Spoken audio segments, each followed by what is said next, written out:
Good evening, all. Welcome to the May General Board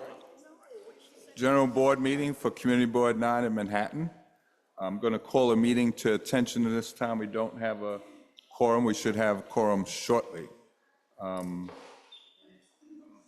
Good to see everybody. We have several special guests this evening, so I said we'll get started early. I hope you all had a good and productive week. I attended the Borough Board meeting this morning with the Borough President's office, and we had some great discussions, which I'll talk about in my chair's report. At this time, I wanted to call up Mr. Jordan Wright and offer our condolences on the passing of your mom, and can't say any more than that. Thank you. I can tell by you what kind of person she was, and she'll stay in all our hearts. Thank you, Vic. Thank you, Chair. I appreciate it. Good evening, Community Board 9. How are we doing today? I am New York. Sorry. I'm New York State Assemblymember Jordan Wright. Just spent a long day virtually because, as the chair said, I was granted the opportunity to present virtually because of the passing of my mother last Sunday. Details on arrangements or some of the information on the table. So I appreciate the condolences from the chair, the rest of the board. So thank you so much. It means a lot to me. It means a lot to my family. But spent a long day virtually taking care of business in Albany. We passed one of our budget packages today, 3 out of 10 that we're going to get through. This one had sweeping immigration reforms. Thank you. Yeah. A step closer to making New York a sanctuary state, making sure our immigrant brothers and sisters can be taken care of and be able to be safe, walk the streets, go worship, go get some food, do what they have to do without worrying about being accosted by ICE. So that's a win for me. I don't know about you all. Another thing I'll share, I know that a number of questions I get here about the benches at the State Office building. I'm happy to say that they are in the process of being brought back. So that's good news, absolutely. So that's most of my report. When the budget gets all the way through, I'll have more to say, more to talk about. Anticipating some very big wins for West Harlem, so stay tuned. Looking forward to announcing those, but don't want to count chickens before they hatch. So just know I'm always working hard for my district, especially the western portion where we stand right now. New York State Assemblymember Jordan Wright, my Chief of Staff Maurice Cummings. He's right here. Raise your hand, please, Mo. Thank you. Thank you. My office is at the State Office Building, 163 West 125th Street. I can be reached at 212-866-5809. I'll say that one more time, 212-866-5809, Suite 911 in the State Office Building. Once again, I'm Jordan Wright, your Assembly member. Thank you all so much for having me. Thank you again for the condolences. We'll have more work to do. Thank you so much.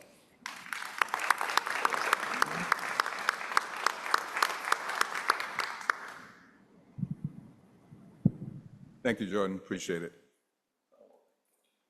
At this time, a motion to call a meeting to order. So move. Second. Roll call. First Vice Chair. You all hear me? That's Fine. Oh, yes, of course. Okay. Good evening, all. Good evening. I hope everybody had a good week. And with that said, April Adams. Oh, okay. Joyce Adewumi. Walter Alexander. Aki. Okay, Walter T. T for terrible. Okay. That's right. Marquise Bell. Oh. Okay, Patricia Caldwell. Cameron Clark. Felipe Castillo.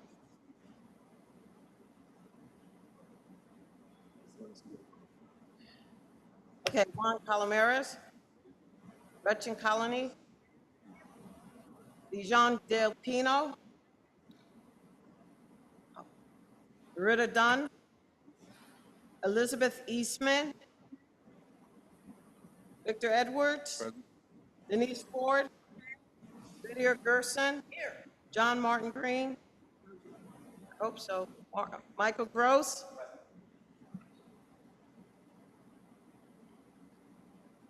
Daria Hardiman. Monique Harding Cordero, present. Laquita Henry. Heather Jason. Chris Johnson. Patricia Watler Johnson. Ted Kovaloff. Christina Maria Lopez. Online. Tina Lumney. Rhea McDonald.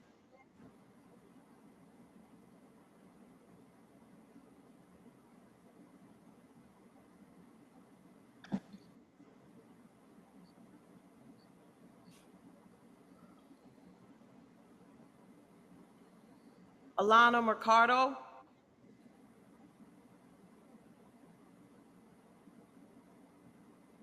Okay, Clotilde Magoya. Present. Lena Nepolnowski. Is Lena here? Salman Prophet. Teresa Coles-Ragan. David Ratner. Mateen Sarsi. Jordan Scherer. Shantae Styles. Francina Waring. Shanika Wilson. Online. Good evening. Good evening. Alexander. Fair enough. All right. So.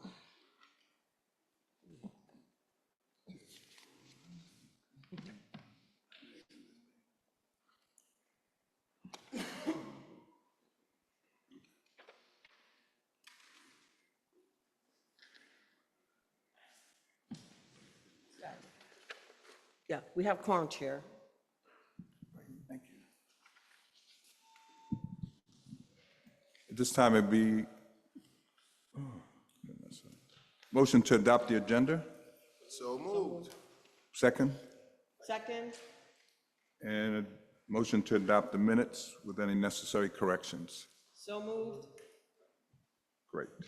Second, was there a second? Yes. Thank you. All righty.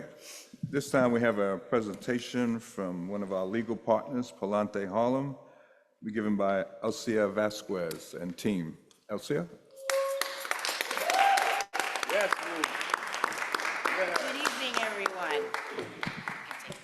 There you go. How's everyone doing today? Good. I'm coming up. Because I'm short, they won't see me all the way back there. Hello, everyone. My name is Elcia Vasquez. Should be taken too close to that. I'm the founder and executive director of Palante. Just in a show of hands, who are you guys are familiar with Palante? Excellent, but there's a lot much more to do because some hands are not up yet. So for those of you that do not know me, I'm actually founder of Palante Harlem. Palante is an acronym. It means move forward. But what it really means is people against landlord abuse and tenant exploitation. And we are a grassroots-driven organization. I fought my own landlord. And believe it or not, guess why the fight started? Because of a cat. Because of my cat. My cat got bitten. My landlord didn't want to give me my vet bill, reimbursed me for my vet bill, and then there were consequences where we organized my building, my neighbors, the adjoining building belonging to the same landlord, and then another building a few blocks away. And believe it or not, nobody wanted to help us. I knocked on doors. All of the nonprofits that do tenant advocacy in this community and in Washington Heights closed the doors on me. So I said, you know what, it can't be that hard. It really can't be that hard. So what we did was we built a tenants association, opened up 3 bank accounts. We had treasurers, we had secretaries for each building, in which I was the president. And we took the landlord to court. The landlord turned around and said, well, unless we get the money, we're not going to make any repairs. And I turned around, I looked at the attorney, I'm like, can we take the building away from him? And the attorney goes, private attorneys, by the way. They're like, sure we can. Can we do that now? We'll be back in court with an Article 7A. In 11 months, we were able to take not 1, not 2, but all 3 buildings away from one landlord. And we did that not because the judge was awesome, because the judge was not. It was not because of all of the 311 violations that we had recorded. It was well over 3,000 violations across the 3 buildings. It was because of the unity amongst the tenants association. And I'll never forget that judge. If anybody appoints judges, you should really hate this judge. Her name is Pamela Jackman Brown, okay? This was a terrible judge. And she gave the landlord the opportunity to come together to present $1 million bond and a new property manager. That was what's gonna make the case. In that day, in that small courtroom, it was, I call it Landlord Day. They were doing a potluck right in front of us. A little check here, a little check there. They were trying to come up with the million. And we were just sitting there patiently going, who else is gonna come by the door? Like, how much do we need to get to the million, right? Because they needed $1 million. But then the property manager messed up. The landlord messed up. They brought in this property manager who turns out that my neighbor from another building told me, hey, I know that dude. That was my landlord. I'm like, at another building? Like, no, at the same building. So what we found out was that they were just transferring the building amongst themselves, and it was not an automatic transfer. That's how we won. So Palante today has the same model of service that we implemented in our grassroots. You know, people, I don't know if some of you might heard, like, Elsia is, you know, she's nasty sometimes. Yeah, because I'm not here to make friends with landlords. If anybody tells you that I'm bad, ask them whose side are they on. Because what we do is fight landlords. We've already put landlords in jail. One of them ended up, believe it or not, having to do community service at our housing conference. And we keep it very, very granular, very organic. So what are the programs that Palante has? We offer legal services. We are the type of legal service organization where we're actually the aggressor. We're the ones suing landlords. We're the ones, you know, filing Article 7As, really implemented the same thing that we implemented back in our grassroots. We do have a lot of holdover cases, especially here in CB9, because, you know, we have legacy families living in these rent-stabilized apartments. So those holdover cases are pretty tough. They usually don't end in 1 year or 2 or 3, you know, it could go longer and longer. In fact, today we're still fighting, and we're gonna win, for a rent control apartment on 135th Street. Guess who, anybody wanna guess what the rent is, the monthly rent? No, that's too much. It was $224. You almost won. You know, and the landlord's fighting it, but who here knows how many rent control apartments there are?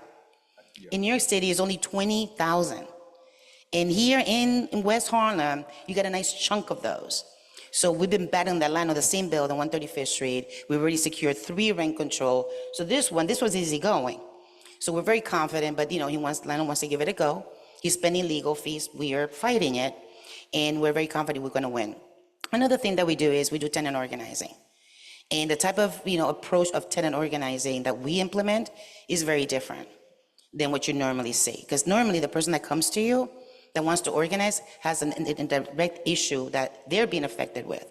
So what we do is we go in the buildings and what we really do is we really have actual leaders race, as opposed to saying, wait, you know, you're going to be the president, you're going to be this and that. What we do is just tenant association committee members, and then from there, we develop leaders into president, vice president, treasurers, and so forth. I know that you guys know obviously about Bodega Friday program, right? So Bodega Friday, what we're doing here in the communities, we're fighting high blood pressure, obesity, all of the health disparities. So at Bodega Friday is really a food distribution channel that only gives out food, culturally competent, fresh food on Fridays at 2 p.m. And the reason, thank you.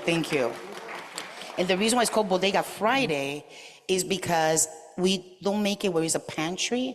It's really more community, where there's some stuff, you know, let's keep it real, you know? Some of us do not know how to cook collard greens, and we do give collard greens, you know?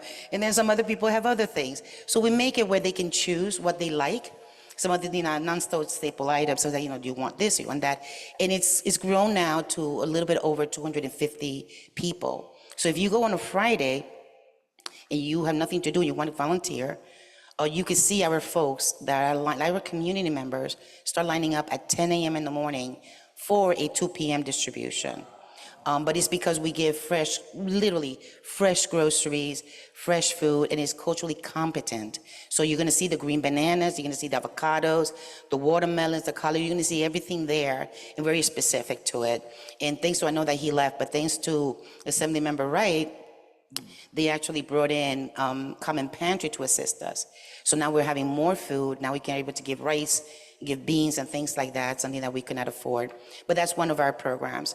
And then I know I'm missing one program. Oh yeah, last but not least, and I should probably mention it, is our home ownership program. And thanks to Barry Weinberg here. I mean, can you guys give this guy a big round of applause? Barry has been Palante's rock, and specifically in fighting the city of New York alongside of us for these tenants that have been waiting decades and decades of becoming homeowners.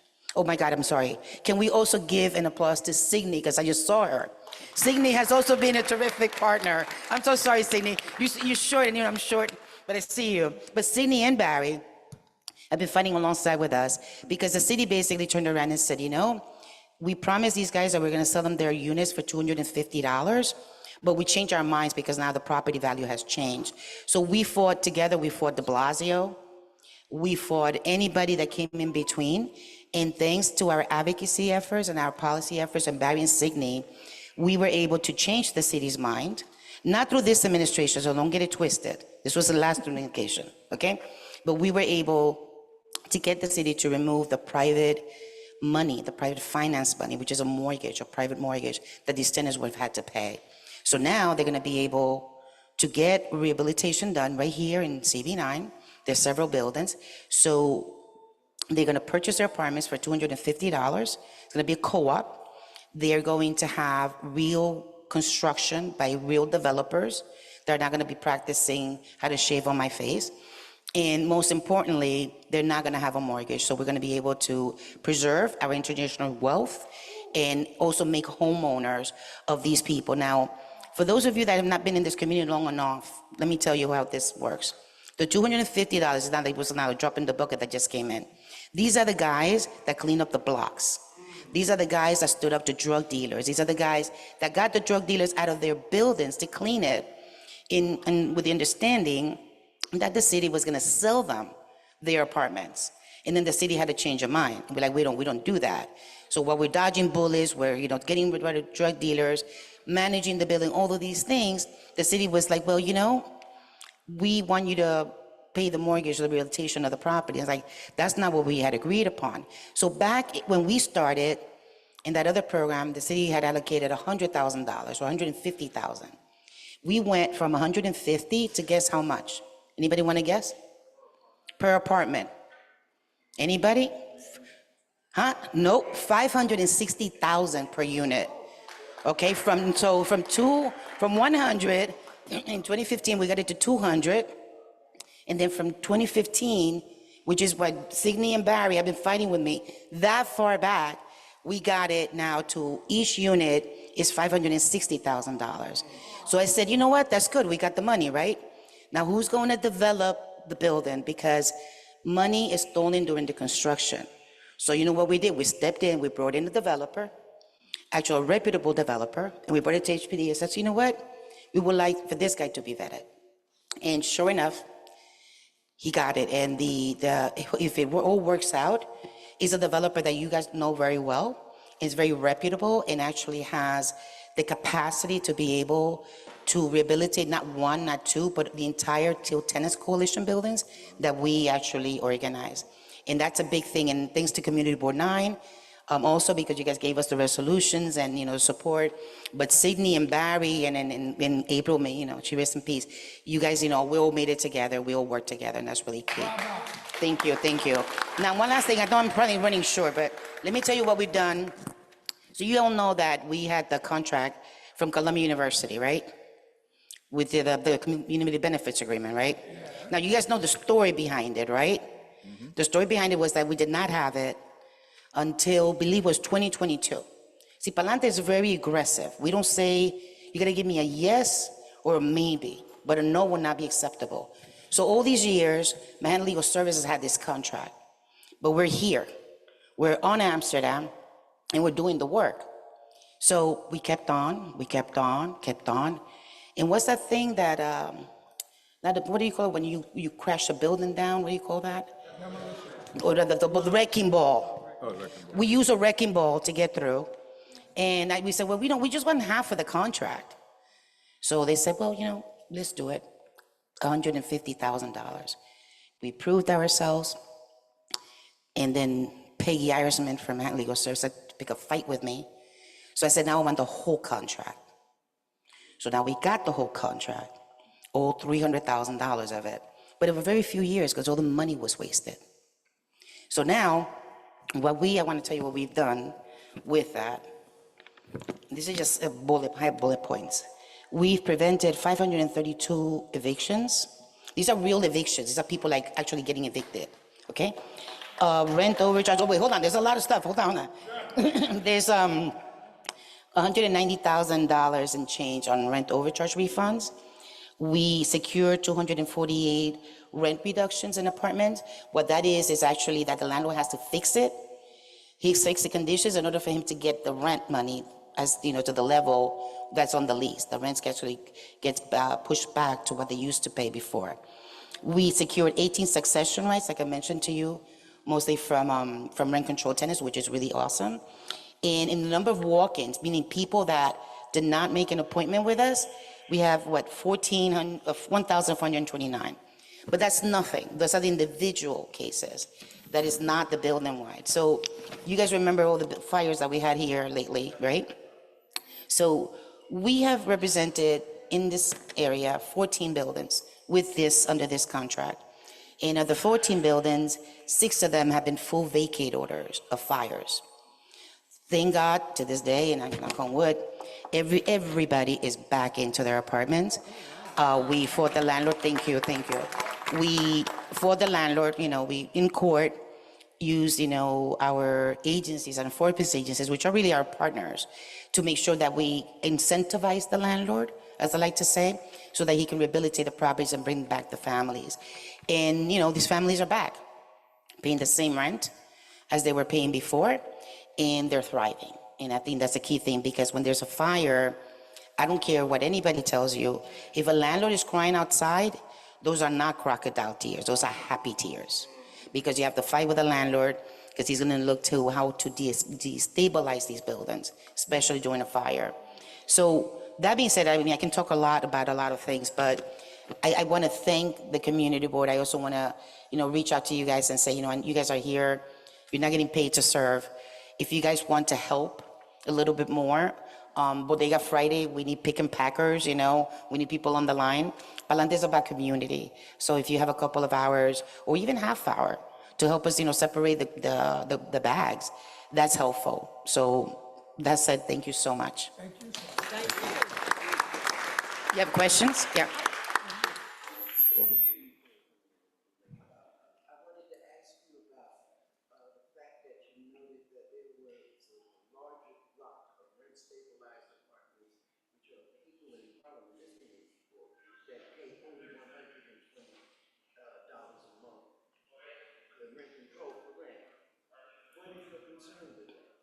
I don't have a concern. I'm here to preserve. Palante is about preserving our affordable housing stock. Yeah, no. So here's the way I look at it, right?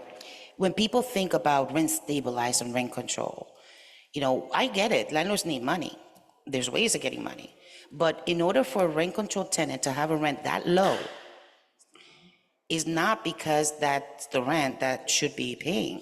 It's because he had conditions that he cannot collect the additional money, the MBRs, because there's a way, we represent a senior on 86th Street, and his rent control rent is $3,000, because that's normal. But in our community, these slumlords don't maintain their property. So in order for them to collect that extra money, they cannot have violations in the building. So that's the reason why they're so low. And in case with that one building in particular, that building went through Article 7A. They've gone through everything. And we represented them years ago because they went without a gas for 2 years. So the landlords that operate in CB9, they're different than Washington Heights in some way. The ones here are thugs. They, in fact, we're working with the assembly member putting together a bill, because he's gotten so aggressive right now, especially with this new administration, that our clients are being told, I will call ICE on you if you continue to call 311. And you know what? There's nothing that anybody can do about it right now. So yeah, no. We've had great relations with the tenant protection unit, great relationship with HPD, all the enforcement. Nobody can do anything about it, is what I'm being told. So that level of fear, when you have no heat, when you have no hot water, when you have mice or rats, we had 136th Street, a rat bit a senior, or her teeth fell out. Like the stuff that we see is not what normal people, normal ages would see, probably because we're so engaged with the family as a thing. But that's the reason why that rent is 128. Okay. Are there any other questions? One last question, go ahead. A quick one. I know we had a discussion about people being displaced due to, being burnt out. Are you able to share how, on the average, how long it's taken for people to get back into their former place of residence? Yeah, that's a great question. If you, with court litigation, you could go from 1 to 2 years. Easy. And because in order for the owner to, and this is with the delay, which was something also we're working at also on the council level, is that when a landlord, this is way worse, so when there's a fire and everybody's out, you think that the landlord is not collecting rent. The landlord is collecting rent from the insurance companies. So he doesn't have an incentive.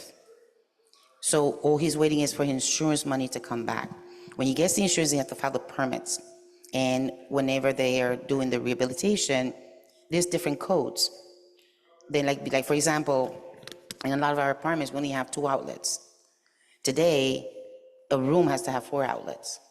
So there's differences now in terms of code. So that's a delay. And in the case that when it comes to this rehabilitation as a tenant rep, you have to be very careful what the landlord puts in as part of the rehabilitation, because he can easily turn around and say, I did significant modification. And that's what happened. I tell you what happened. This is before, we did not represent these folks, but on 135th Street, there's an entire building that's no longer rent stabilized, because after fire, after a young girl burned to death in the hallway, the landlord, when it was time to come back, before it was time to come back, the landlord put in an elevator. And the legal services group that were representing them told me straight up that they have another grant to go to in the El Barrio. So they could not force the landlord to restore the building the way it was before.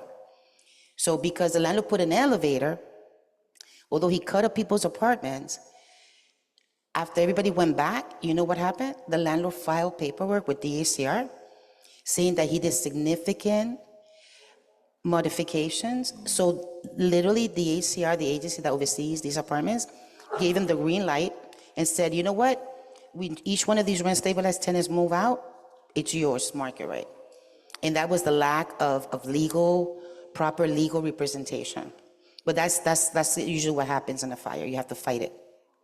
Okay, thank you. You're welcome. Thank you.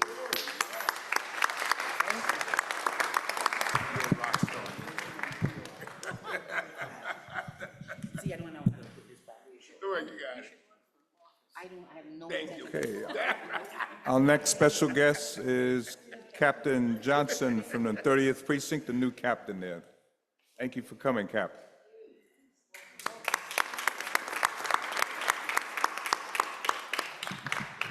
Thank you for the invite. I was just enjoying the nice, lovely presentation that she gave. A true police officer she is, because she's fighting for people's rights to stay in their apartment. So give her a nice round of applause for that. I was very touched by that, because you could see how easily people could go from living in a home to being homeless, if you don't have people advocating. But one point she touched on, she started from the grassroots, where community members, everybody got together and, they band together and helped fight. And that's what I'm here to support. I like when community and cops work together to protect where you live, all right? And like I always say, the cops come and they have to go home, all right? They work 8 hours, some of them work 12 hours, but they go home, but it's your home. So you gotta help us help and fight the fight, all right, in the 30th Precinct or wherever you live. Help the cops, and so they can help you, all right? I'll take any questions. I'm Captain Johnson. I got to the 30th Precinct January 26th, and been nice welcome from Miss Joyce, all right? And the community board over there, and Victor's always been nice to me, so, and you too, Miss Prince. And I'm not good with names, so if I run out of names, but I see you walk into the street in the neighborhood, so yeah, I seen you. I did. You didn't hear me. You're so serious like this. Yeah, you were focused. But I did wave. All right, we'll go. We'll start up front.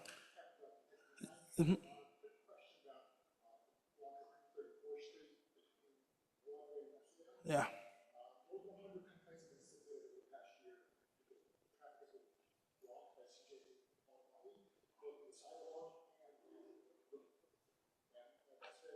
So I'm a nice person, all right? So I like to warn people first.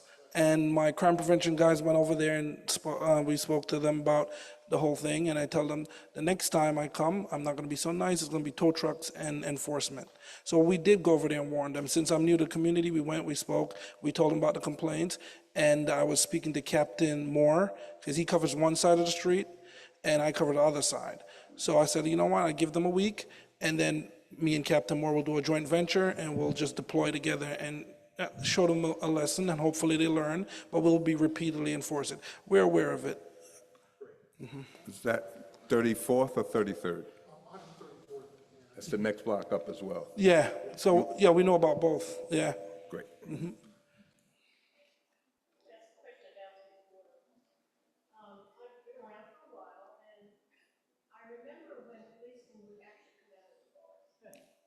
I like that.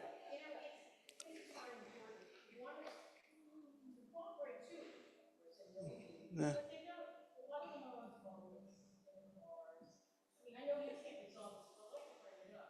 Yeah, and I like that because that's how I was raised, I like to say.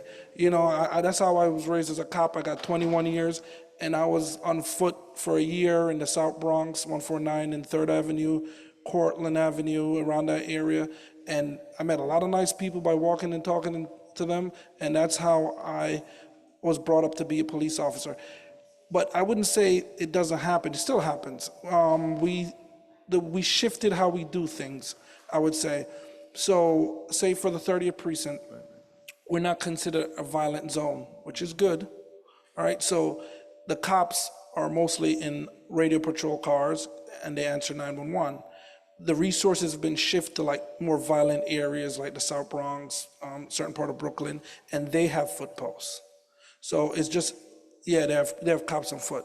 So it's not a ideology that's gone. It's still around. It's just it's shifted more to the violent commands and stuff like that. But I've been doing it. So if you look around 141, by the train station 137, and certain time when I get the resources, I deploy them to Montefiore Square Park, and they're on foot. This weekend, there'll be cops on foot on Broadway. They'll have cars, but I have them doing directed on foot along Broadway all the way from 135 up to 153. Well, I'll tell Captain Moore that, all right? We'll tell him. 2-6. The 2-6? Yeah, we'll tell him. All right, so 134, all the way up to 155, a certain part of 133, Amsterdam, Broadway, Riverside, upwards toward 155. Hamilton, Sugar Hill, that area. We stop at 155, then that becomes a 33. No, but we do partner and help out. They're not in our district, they're in the 2-6, but we do help out. So Jacob Schiff Park, a lot of the kids like to go there and hang out, so I have my resources over there to help out with Captain Moore in the 2-6. So we still, and I go to their meetings as well, you know, so it's a partnership.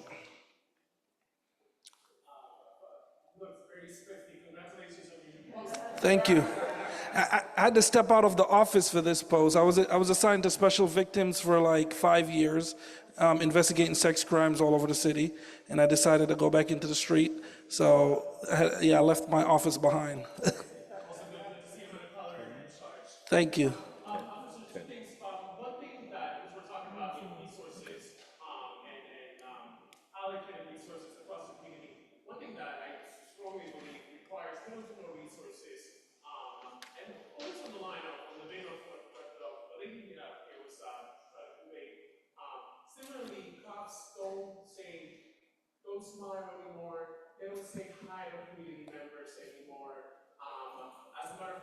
not say hi, because I personally got on a mission to say, you know what, they probably are, they have a distaste of our relationship as much as citizens have a distaste of them.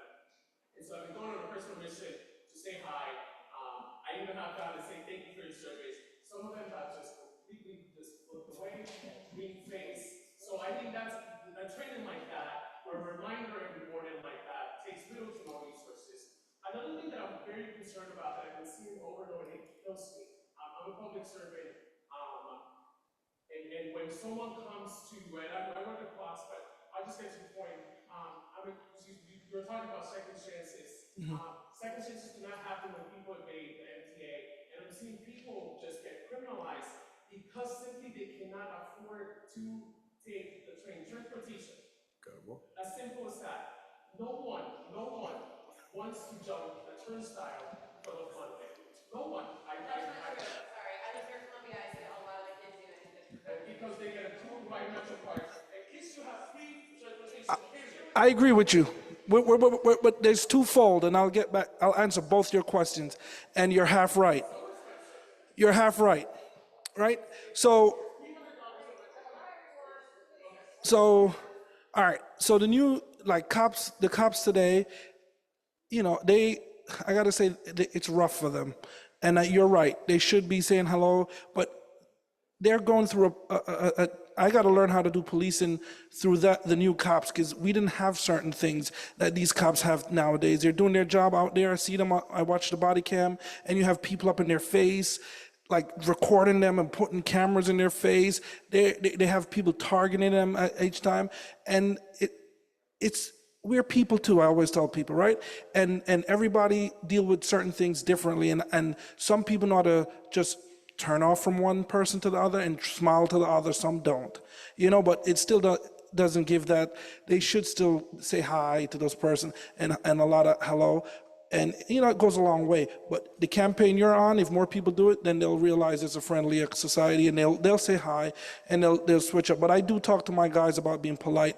And I gotta say, in the 30th precinct, they are good, because I do get a lot of letters. People write us and said how they're very nice and the interaction was good. The second part, I worked in the subway system for 5 years doing plain clothes, right? Plain clothes enforcement. So when you're sitting on the train, there's a cop next to you taking the train like they're going to work. That was me. And she's right, and you're right.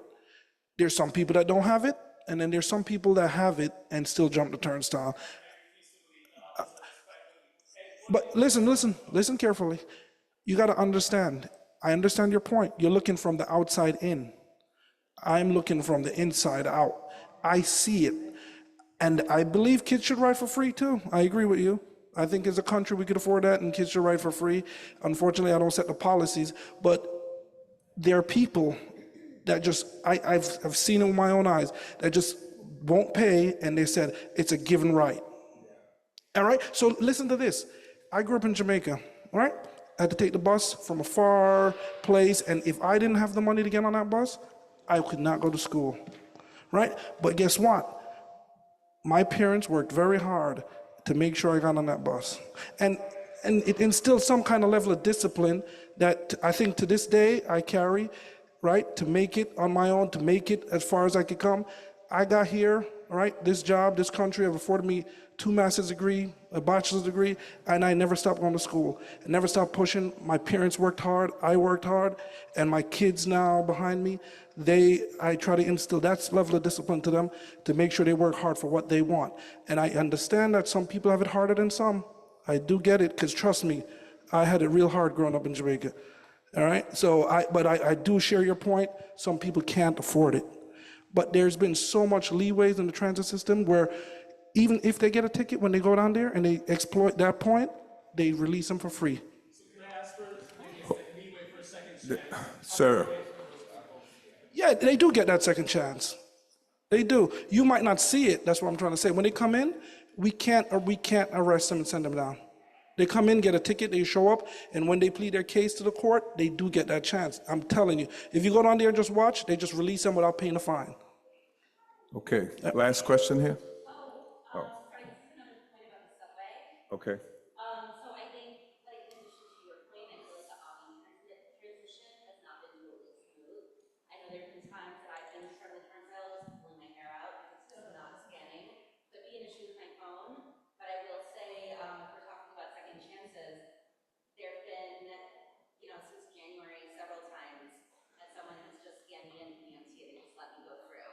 A lot of that happened. No, a lot of that happened. I've let a lot of kids on. Gretchen? No, I was just gonna say quickly, like I said, I live near Columbia, so I see a lot of the Columbia students, especially if they're going out for a night out, having a good time with it. And this is the 2/6 that this happened. That was at 110th Street. The girls paid their fare. The boys jumped the turnstile. They were all laughing. The officers came up to them and said, "I'm gonna give you another opportunity to do that." And I thought that was just a really great example of like, we saw you. We're not gonna escalate this. We're gonna give you a chance to do that again. And I thought that was just like a great example of it didn't have to be too serious. The kids, the boys tucked their tails between their legs and went out and scanned the thing, and it was like a good moment. But those are Columbia students. Listen, I agree with you, and I'm saying that should be the norm. That's my point. It's like that should be the norm when that happens. Second chance. Gotcha. In the back, last question. If you're on 145th Street and you take the D or the A, I haven't seen a white person who gets a second chance. I've seen a lot of people of color that get stopped, and they just want to get them to work, you know? So, it's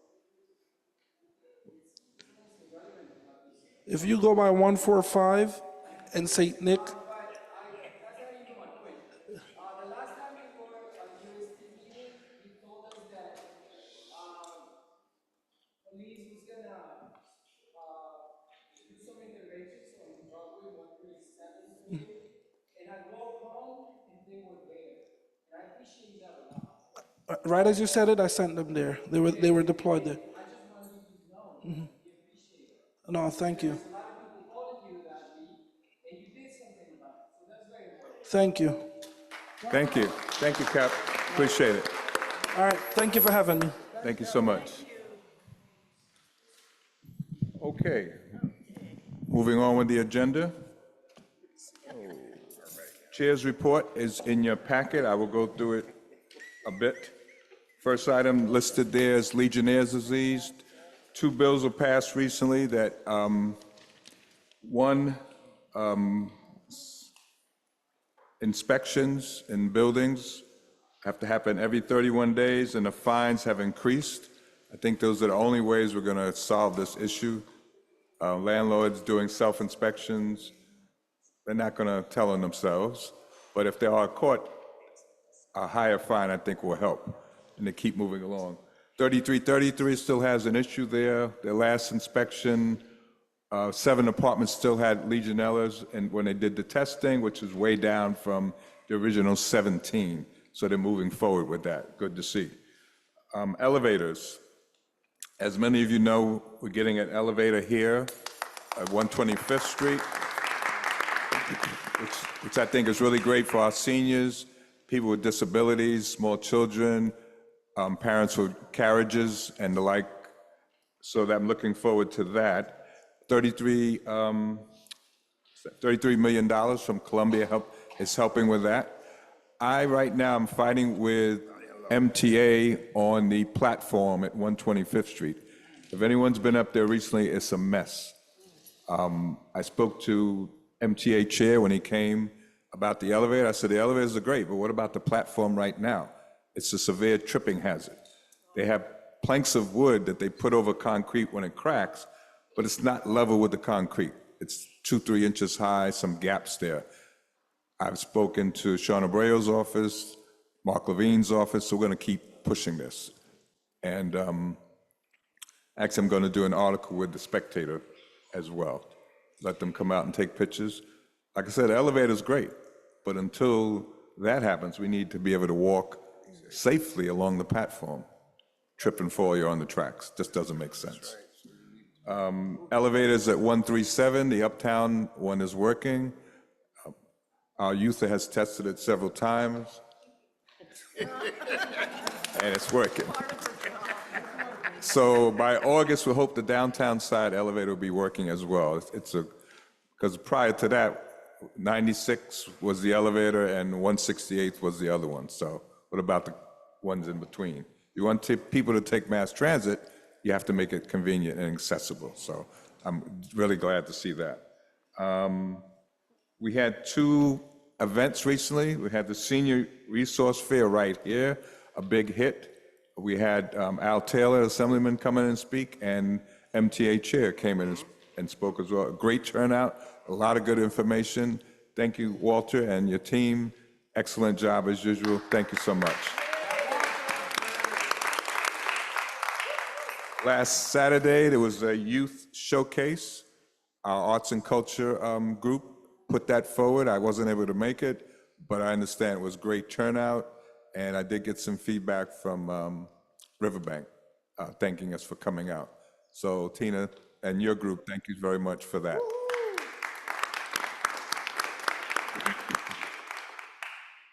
Myself and Youtha met with the Friends of Morningside Park, along with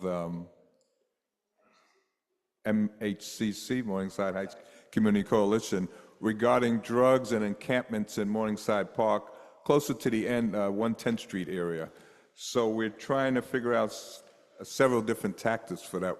One, we believe some of those people at the encampments might be coming out of the hospital, have nowhere to go, and they end up in the park. So we're going to reach out to the hospital and ask what referrals are they giving when people leave the hospital, or are they just letting them out and nothing? More police patrols, we've asked the 2-6 for that, and also the parks enforcement. Get out the cars, walk around, and see what's going on.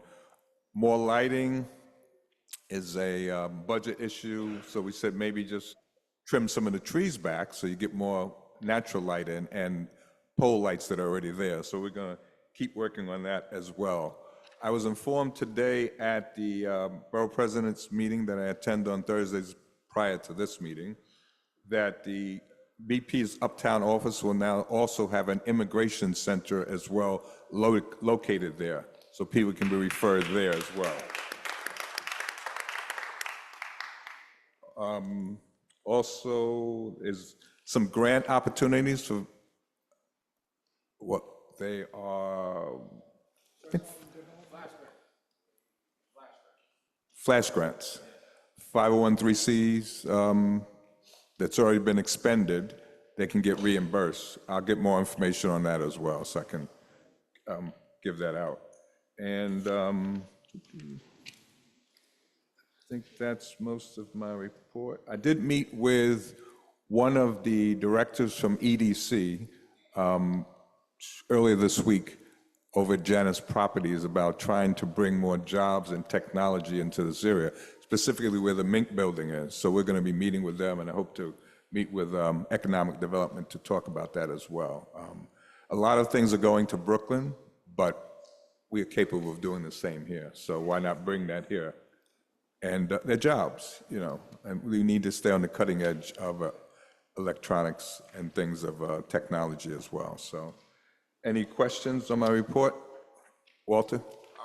Any update on the two buildings in, on one, the former hotel on St. Nicholas Place and the former nuns residence on 150th and Convict, because there's some kind of facilities in both places. And they're not, you know, still, I saw the guy today, he comes around every day, same blue thing on like Superman, and begs, stand in front of 150th, 149th and Convent and beg all day. Okay. But there's some, I just wondered what kind of facilities they are. Where's the one on? One with the convent and 150 where the nuns Right. residence used to be. Where's the other one? And then the hotel where there used to be the family residence on St. Nicholas Place before 150th. Oh, the Dawn. The Dawn, yeah. Okay. That's where they said they're finding needles. Needles in the park. Yeah. No, and on the sidewalk. Now that the girl sweeps up the park, but she says on the sidewalk in front of the facility or next to the facility. Okay. So I'll pay him a visit. I'd like to go like also because Okay. engaged, You can Yeah. come along. All right. Okay. Cameron? Yeah, I think just to respond to that, I was actually going to take some time during the public session to get this, but I think that, because we're sort of talking about, folks who are unhoused, folks who might be experiencing mental health crisis, or folks who might be doing drug use, I think it's an appropriate time to bring it up now. So I think folks are aware that there are a few city resources that are available. One is like obviously 988 if somebody's experiencing like a mental health crisis. So that's a number that you can call that, sometimes we'll deploy non-police resources for folks who are experiencing those mental health crises. The other thing that I think is worth discussing is, if folks are familiar with Out Point, or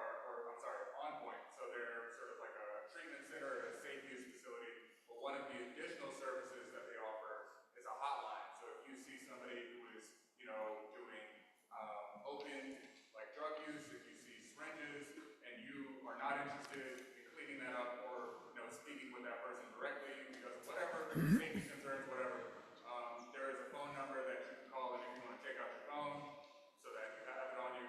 The number is 718-415-3708, and what they do is they'll dispatch a team to clean up that area, and if they observe active use happening, they'll be able to contact that person and divert them to a center so that, they can use it safely and not endanger anyone else. Great. Thank you for that. Abraham. One more time the number, I'm sorry. 718-415-3708. Yeah, got it. You got that. Ongoing. All right, go ahead. Quick question regarding the Friends of Morningside Park. I think someone had mentioned or brought up the point that there were drug users that were being offloaded by a bus on an almost daily basis at around 4 or 5 o'clock in the morning. Did we ever follow up with the representative from the 26th precinct, or if he's still here? 3-0. Oh, 3-0? Oh, the 3-0. They left. Yeah, I will follow up myself with them. awesome. Oh, I did report it to them, Yeah, and he sent a delegation, well, his team, to see what's happening. great. They didn't really find much, but they will continue to observe. Gotcha. Awesome. no, 3-0. 3-0. Yeah. Barry? Question. So when the engineer presented to us on 137th Street elevators, we asked and they clarified that they were going to remove a staircase on the uptown side, replace with the elevator, and so in response, they were going to widen the one remaining, which they did. It's not clear, but it looks like they're also removing the staircase on the downtown side, which was not part of the presentation. Have we confirmed whether that's the case or not? I have not, but I will.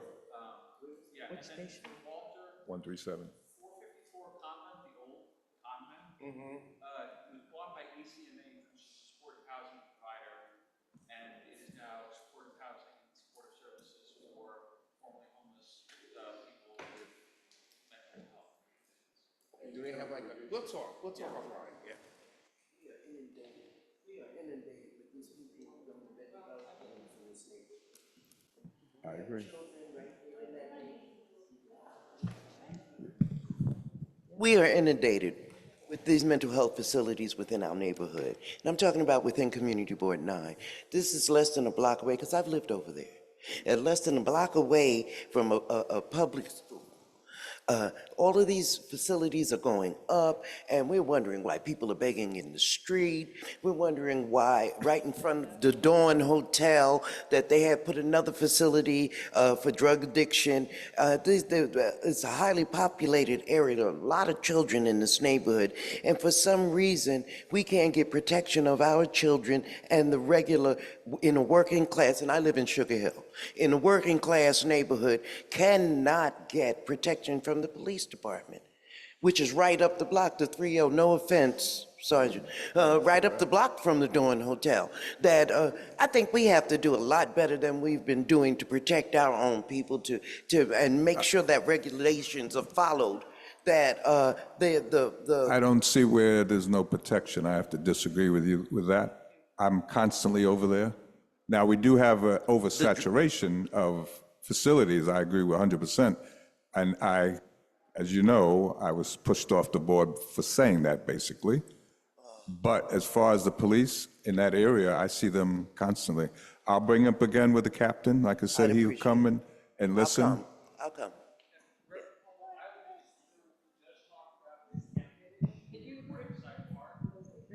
Can't hear you, Barry. We just spoke about an encampment issue in Morningside Park for people who Right. may be experiencing homelessness or mental health issues or drugs. Supportive housing is where those people can go who have a permanent home. So there is a relationship between Balance. those two things. So yes, we have a lot of nuanced discussion to have about that dynamic. But it's important to remember that supportive housing itself is an important resource and program for the city. How the specifics of how and where it gets deployed are where we have the conversation. That's where I'm at. So I just want to say I am the president of the 30th Precinct Community Council. Information that I get here is relayed to the captain. We talk every day. So I have seen him, and I made a comment when we had a meet and greet with him, because he organized a meet and greet. He wanted to meet the community, to hear the concerns from the community, because he's new, and he wanted to know what needed to be done. Some people came, some people did not come. Those who came were able to express what they felt, what they were seeing in the community, because they need the intels from us to be able to function. So if we don't attend the community council meetings, if we don't attend the meet and greet, then they don't know what's going on in our community. We live here. And I made a comment. I said, you know, I saw this man. He's not an armchair police officer. He's not an armchair commanding officer. I see him get out of his office, jump into a vehicle, and run to wherever there's a problem. I've seen him several times. And, you know, we make a joke, you know, because it's a little car. I call him, how can you fit in that putt-putt, you know? You know, but he, what you see is what you get. He really is determined to do the fight. You know, we had to let him know also, yes, do the fight, but also be nice to people too. Because in this community, as he said, this is not a dangerous, it's not considered a danger zone. Thank God for that. Gotcha. But they work. Thank you. Thank you, Joyce. Okay, moving on. We're running a little behind at the moment. Next is the treasurer's report.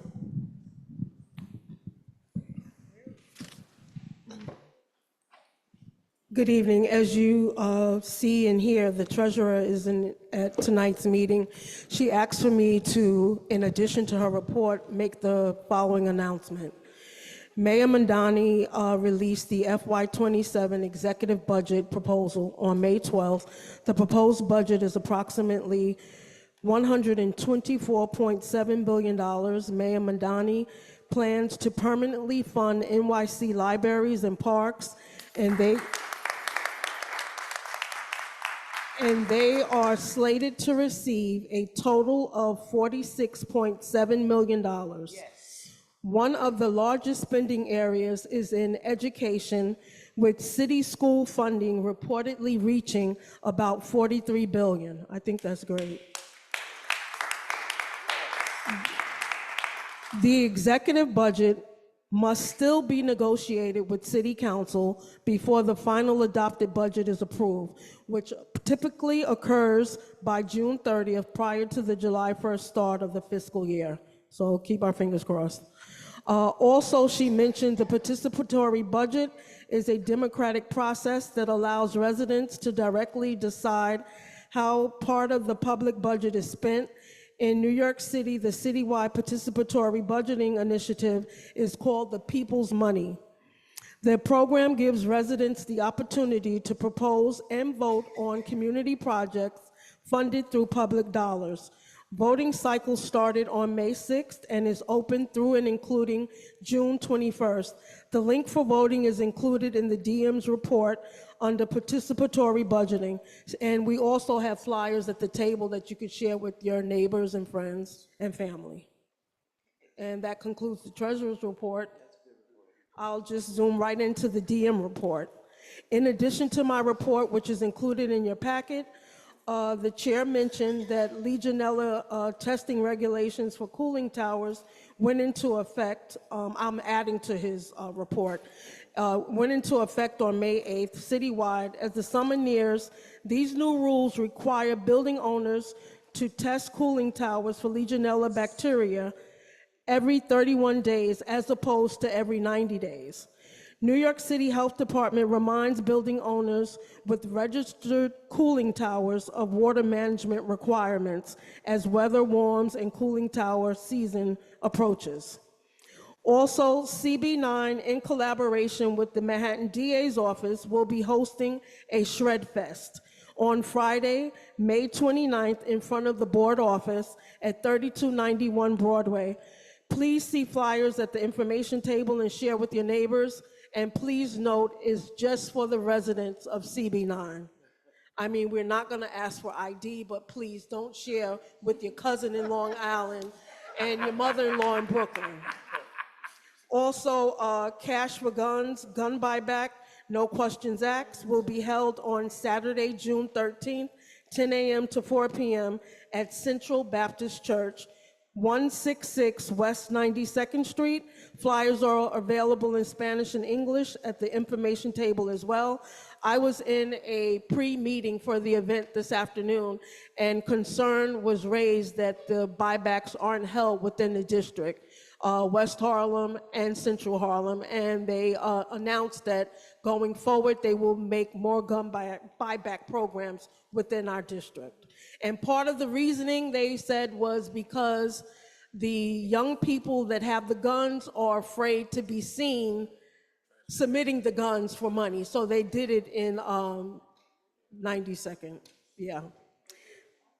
They're doing it on 92nd Street because the youngsters in the area are afraid to go to their neighboring facilities or precincts. Also, save the date, Senator Cordell Clare will host her 6th annual Senior Day event on August 19th at the Harlem State Office Building Plaza. Flyers will follow. I hope it's as good as CB9's that we had right here in this building. And last but not least, please note, our next general board meeting will be held on Thursday, June 18th at City College. As you know, it's early voting and this is a voting site. So it will not be held at the forum. It will be held at the NAC building at City College, 160 Convent Avenue. Reminders will be forthcoming, but I just wanted you to please make a mental note. Thank you. Thank you.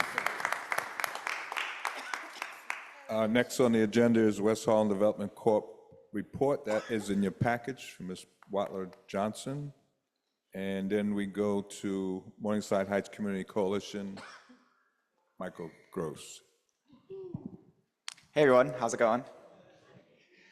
Just two things. The first thing is that we are, the feedback from that is crazy. Okay, we're really excited to share, there are 8 additional units that Columbia has made available for folks in the community. So those will be rent stabilized apartments between $800 and $1,200 that there should be a flyer either emailed to folks or I can send it to you if you need. But those are going to be available and the deadline to apply is May 31st. So try to apply as soon as you can. The other thing is that there will be a Community Solutions Forum on June 13th at Broadway Presbyterian. We'll be talking about the issues facing Morningside Heights, primarily small business survival and housing. There'll be a panel on the sort of history of organizing within Morningside Heights, and there'll be live music. It'll be a whole day event, and I think it'll be a lot of fun. That's on June 13th, from 12 to 6, I think, with the Morningside Heights Community Coalition, yeah. All good? Okay. Oh, yeah. Oh, sorry, at Broadway Presbyterian. That's on like 112th Street and Broadway. Yeah. It begins at 12 and then it should end around 6, yeah. Great. All right, thanks guys. Thank you, Michael. Manhattan Borough President's Office. Niles, thank you.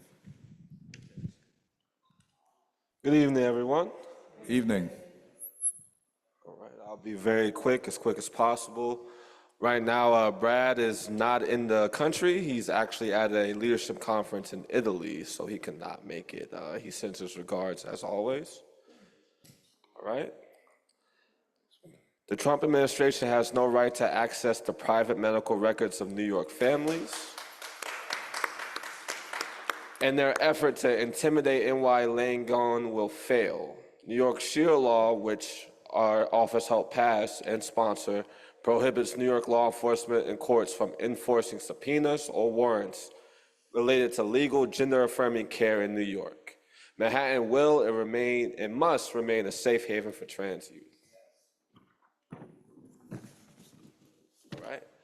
the other week at the MTA presentation that was out here at 125th. Our office also helped attend that. I was out here with Victor and Brad as well. You know, this is obviously very important. Shout out to the elevator lobby. Is that what group is called? Yeah, shout out to the elevator lobby, you know, for your hard work over the years and making sure that that became a reality. The disabled and senior community is indebted to y'all for that, so thank you. If no one else said thank you, but I know y'all are like superheroes out here. Chair Victor, he mentioned this earlier. We are now opening up an immigrant welcome center at our NMO, Northern Manhattan office. For those of you not aware, our office is right down the block here on 125th, about 2-3 minute walk down. It has the big red letters that say Manhattan Borough President on there, so you can't miss it. Also, constituent services are offered there as well. So if you know anyone that needs any kind of assistance or service, please direct them to our office as well. Our office submitted public comment to the U.S. Department of Housing and Urban Development to demand the Trump administration to withdraw a proposed rule that would bar mixed status immigrant households from accessing subsidized rental assistance. This will be devastating to our community and to our city, where obviously this is New York, home of the immigrants. You know, the city was built by immigrants and by Black Americans. So definitely by removing an undocumented, to make the impossible choice between remaining in publicly subsidized housing, like NYCHA, by removing an undocumented family member or homelessness, this obviously proposed rule would be detrimental to us, so we objected to that. The Borough President's Office is currently offering discretionary grants. These are the flash grants that Victor was talking about earlier, for up to $20,000 for nonprofit organizations doing public serving work in Manhattan. I've already been in contact with some of you with these grants. The flyers are right here on the table. If you did not get some, please get those, apply. These are reimbursement based and must be spent before the fiscal year end in June, because obviously the budget just passed. So if you're interested, like I said, applications are here at the table and are open now at bpbhs.com/flash. I also have my business cards now, y'all, so. So if you would like a business card, I have some on deck. Please come up to me and I will be glad to share those with you if you don't already have my information. Okay. All right. Lastly, before I give so I will always obviously regurgitate whatever our office tells me, but also, you know, y'all are my family, so I also have a little bit to say at the end as well, so. This month, our office is hosting an Eid celebration event with Muslim volunteers for New York on May 26th from 5:30 to 7:30. Location is to be determined, but hopefully by Monday, Tuesday, we will have that information. So, like I said, if you would like to attend, please come get a business card. I'll make sure to relay that information to you all. Okay, we will also be having a Jewish Heritage Month celebration on May 28th inside the mezzanine at 1 Center Street, with Comptroller Mark Levine's office. Kosher food and beverages will be provided.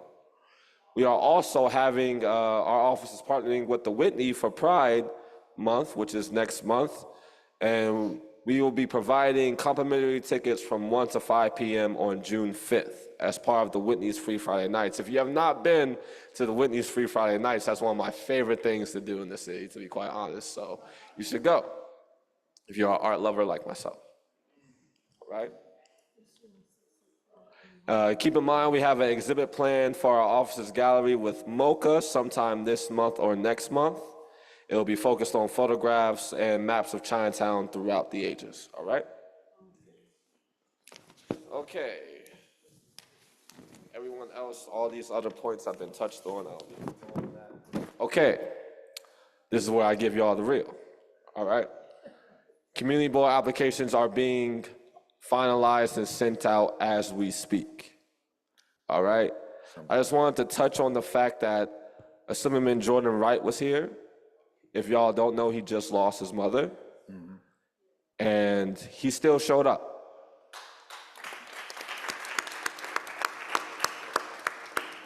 We need our elected officials here at our community board meetings. That way we can address them with any kind of needs that are going on in the community.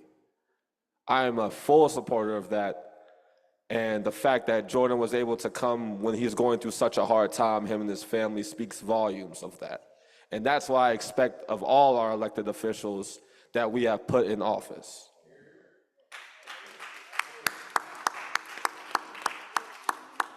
I need y'all to come together in these next couple of weeks to really support one another, all right?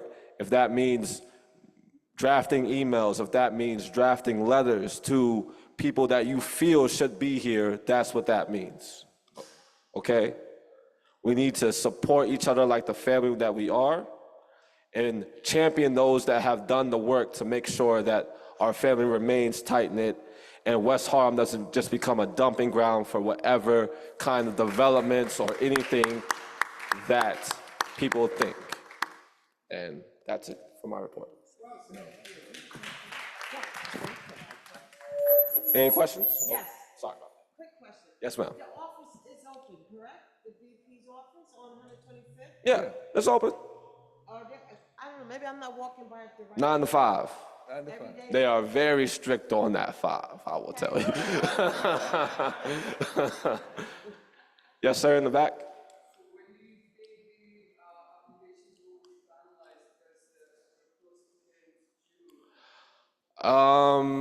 If you have been chosen and or you're in consideration, you should hear back from us soon. And when I say soon, I mean very, very soon. You won't hear back. Then you won't hear back. Unfortunately. I don't have a date for you, sir. I'm sorry. But like within the next week, week and a half. You will receive an email from the BP's office. I asked that question today as well. Yes. Yes, ma'am, in the back. With the front?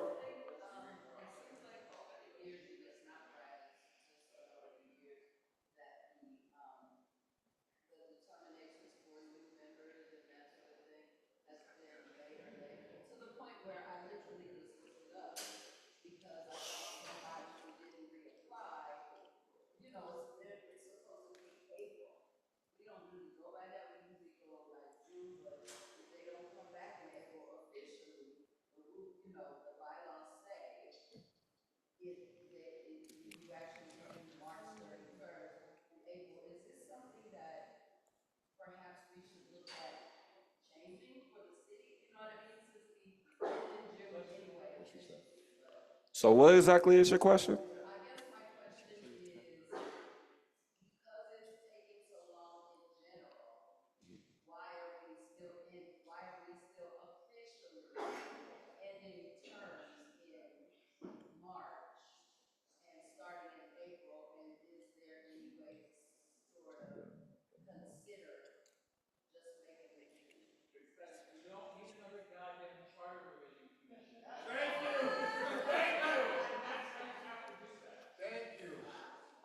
I will say, with the new borough president, Brad, he definitely revamped the process of selection. So also, it's very much different from the last borough president selection process. So if that answers the question, you know, there was definitely, you know, nuances that were brought in that were very foreign to other borough presidents of the past. So that might explain. But also, I will take your question back to our office as well, so maybe deliberate on that more. That way I can give you a clearer answer, if that is okay for me.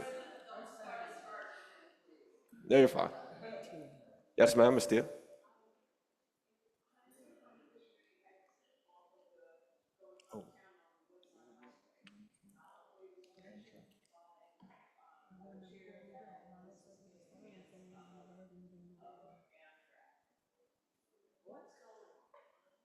So the question is, the 125th Street exit on the West Side Highway northbound has been closed for quite some time. We have ventriloquist, huh? We've asked several DOT, we've reached out to Amtrak, we've not received an answer. Possibly BP's office could help us with that exit, 125th Street. Exit, and, well, you can't get off. I'm sorry, so last we heard from DOT at the district service cabinet meeting, their representative let us know that it's up to Amtrak now, and that historically Amtrak has taken a really long time to come to agreements with the city when it comes to things like this, so they don't have a time frame. And then they've also let us know that it is going to be work done there, there is going to be work done there, and it's not going to be turned into a green space, which a lot of people have like questions and concerns about, but there is no time frame from DOT right now. We'll follow up. Okay, thank you. Thank you, now. Anything else, anyone? Anything? All right, thank no, you so no. much. Okay. No. Yes, public, All right, we're gonna open it up for public session. hold on one second. What's that?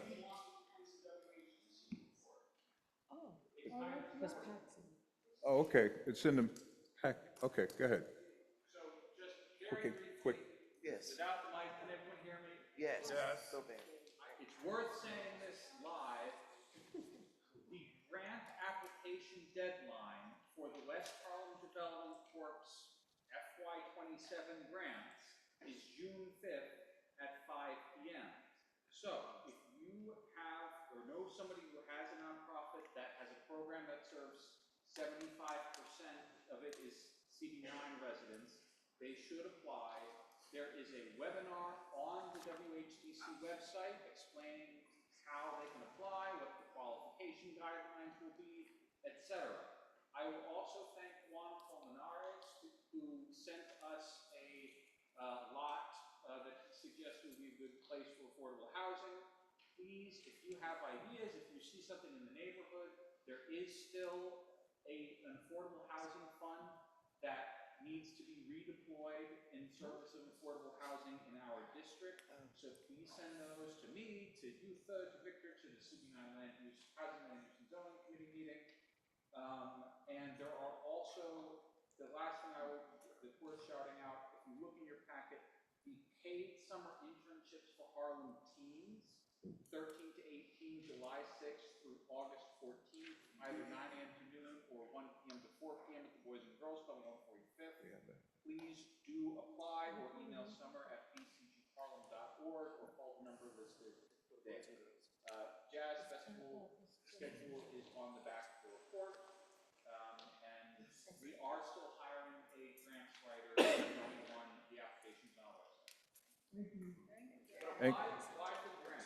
Thank you, Barry. All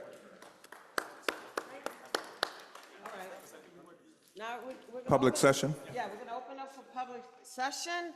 First up, Cameron Clark. And everyone who comes up, reminder, 3 minutes. Did you start the clock? Yeah. Okay. It's already up, time is up. No, I'm talking to Akil. We're doing all right? Okay. I'm not doing all right because my council member, Yusuf Salam, has, if folks might recall, last year I was working with the campaign to get the Community Opportunity to Purchase Act passed. That's a bill that would essentially give community organizations that do incredible work, organizations like Alante, organizations like Goddard, organizations like East Harlem Community Land Trust to actually buy property when that goes up for sale, when the landlord tries to sell it to another landlord to get away from investing in the community. It gives those organizations the opportunity to purchase that and turn it into community land trust. That's buildings that are owned collectively by the community, permanently affordable, solving a lot of the issues that we just talked about like our homelessness crisis, our affordable housing crisis, and also the fact that we don't want additional supportive housing in this community. Now, last year, we were advocating for this. We got Sean Abreu on the bill. We got Yusuf Salam on the bill. But then everybody's favorite former mayor and now Albanian Eric Adams. At the last minute, literally his last act in office before he flew off to Albania was to veto this bill. It's been reproposed. Yes. Correct? Okay. Okay. Zoran Mandani is supportive of this bill, so all we need is a bare majority and the city council speaker, Julie Menon, to actually advance it to the floor. But for some reason, I don't know why, Yusuf Salam has not decided to be on this bill. So what we need is a groundswell of folks calling his office, letting him know why we're so confused that he is not on this bill. And so what I have is an ask for you. This is an individual ask. And so if folks want to take out their phone, I know I'm going to take out their phone kind of argument. But the number of his office is 212-788-7397.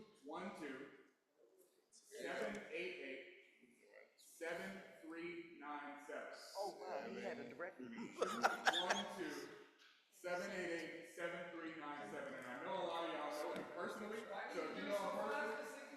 What's the number of the bill? Yeah, that's correct in the back. This is the second time we've had to do this. We had to do it last year because he dropped off the bill. We had to get him back in the bill. He's like, I supported it the whole time. Now he's back up the bill. What's the name and number of the bill? Yeah, what's the name of the bill? Number. 718. COPA. 788-7397. His email is district9@council.nyc.gov. Call the number. Call it tonight, leave a message, call it tomorrow during business hours, talk to somebody directly. We need records of him getting these calls. That's what got him on the bill. It's the COPA bill? Community Opportunity to Purchase, COPA. Okay. So, if you don't want to remember the whole thing, just say, I want to know why you don't support the COPA bill. COPA, COPA. Did he say why he's not, He didn't, so he gave an explanation for why he was always in support of it last year. I think it's still on his Instagram page. He has not given an explanation for why he's not on Let it. the man talk. All right. Thank you. You know, there's 140, I don't know. Thank you, Cameron. I'm got taking you. out the hook. Well done, well done. Next, Northern Manhattan Arts Alliance. Thank you, Cameron. Good evening, everyone. I'm Martin Collins from the Northern Manhattan Arts Alliance. We want to invite everybody, I want to invite everybody to the 24th Uptown Art Store opening, which will take place on Monday, June 1st from 6 to 8:30 p.m. at 155th and Broadway, in both the Hispanic Society Museum and Library and the American Academy of Arts and Letters. That's Monday, June 1st from 6 to 8:30 p.m. Two outstanding leaders here at Community Board 9, Joyce Adewumi and our good friend Michael Palma, are two of the 5 honorees. Oh. Recognized. All right.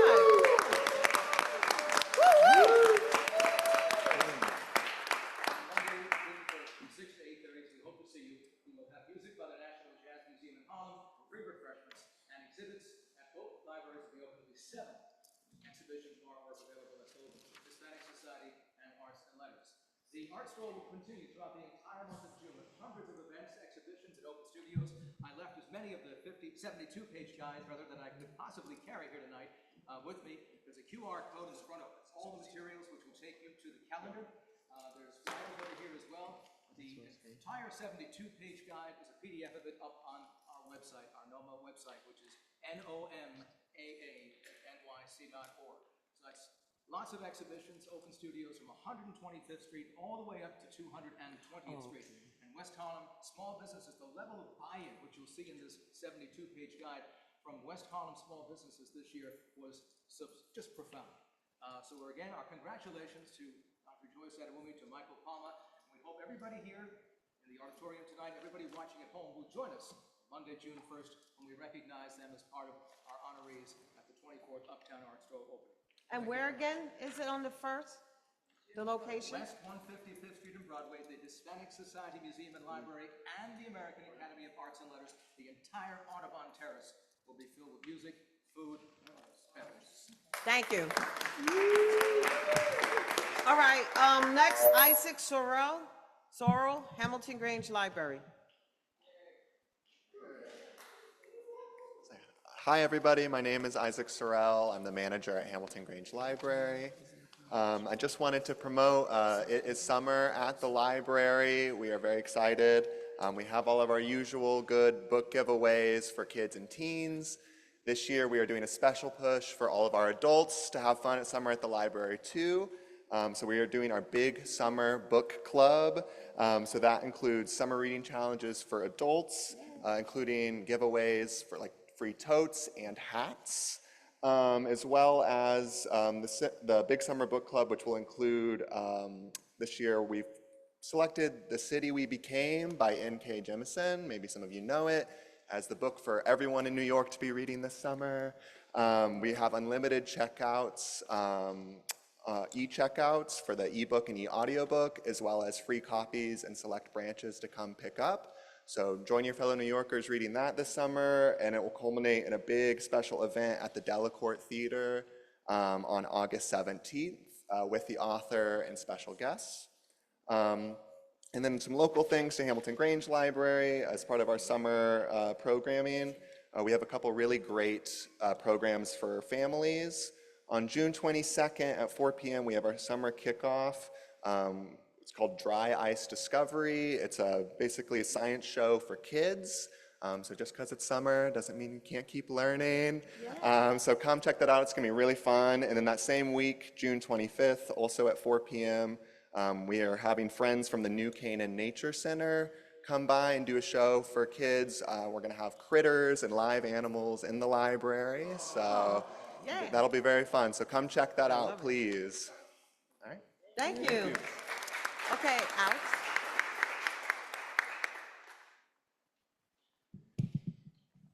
Good evening, everybody. With you, please excuse the informality of the shorts. My son made shipwreck of my pants before coming here. The top, though, was intended, so go Knicks. Yes, go Knicks. A couple of months ago, later last year, I stood on this very same spot to condemn Eric Adams' attempt at unduly impeding the democratic will of the people by purposely running up the deficit so as to frustrate our ability to get much of our agenda actualized.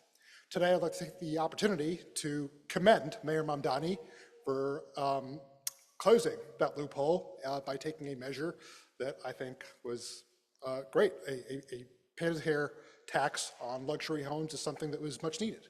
Goes to show that where there's a will to generate revenue, there's always a way. But unfortunately, in a city that is plagued by housing needs, healthcare needs, and a woefully underfunded education system, that's just not enough.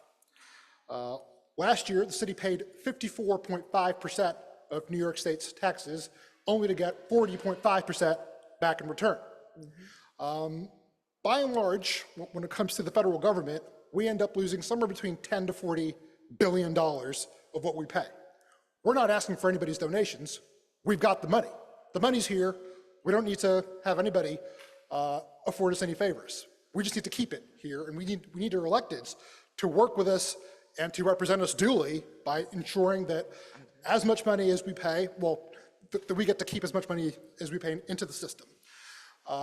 This week, I was dismayed to find out that if you are in a household of three and you and your partner generate $55,000 a year or more, you are considered to have excess income such that your kid, not you, I mean, we've all resigned that adults are not good enough to have health care on some level, but a child got booted off health care because his household of three makes more than $109,000 a year. That is ridiculous, and I call upon our committee members, the health committee, to review and to raise that limit significantly. Very quickly, I wanted to talk about instituting an elective in-person work tax. If corporations, businesses want to force people to show up in person, they need to pay for the infrastructure and pay for the 3 hours of work that are required for people to show up when they don't have to.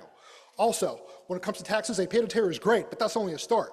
We need to tax all luxury homes that are over $5 million and ensure that all pied-à-terre properties are taxed. Lastly, for people that try to intimidate New Yorkers, and in particular folks here in Community Board 9, with AI and the advancement of AI replacing jobs. Well, to you I say one thing. Well, the name of a former Community Board resident, Eisenhower. President Eisenhower instituted a 91% income tax, and corporate tax was over 50%. So if you threaten us with that, we'll show you a good time when it comes to taxes. Thank you all. All right. Thank you, Alex. A multicultural festival, is this you, Joyce? Okay.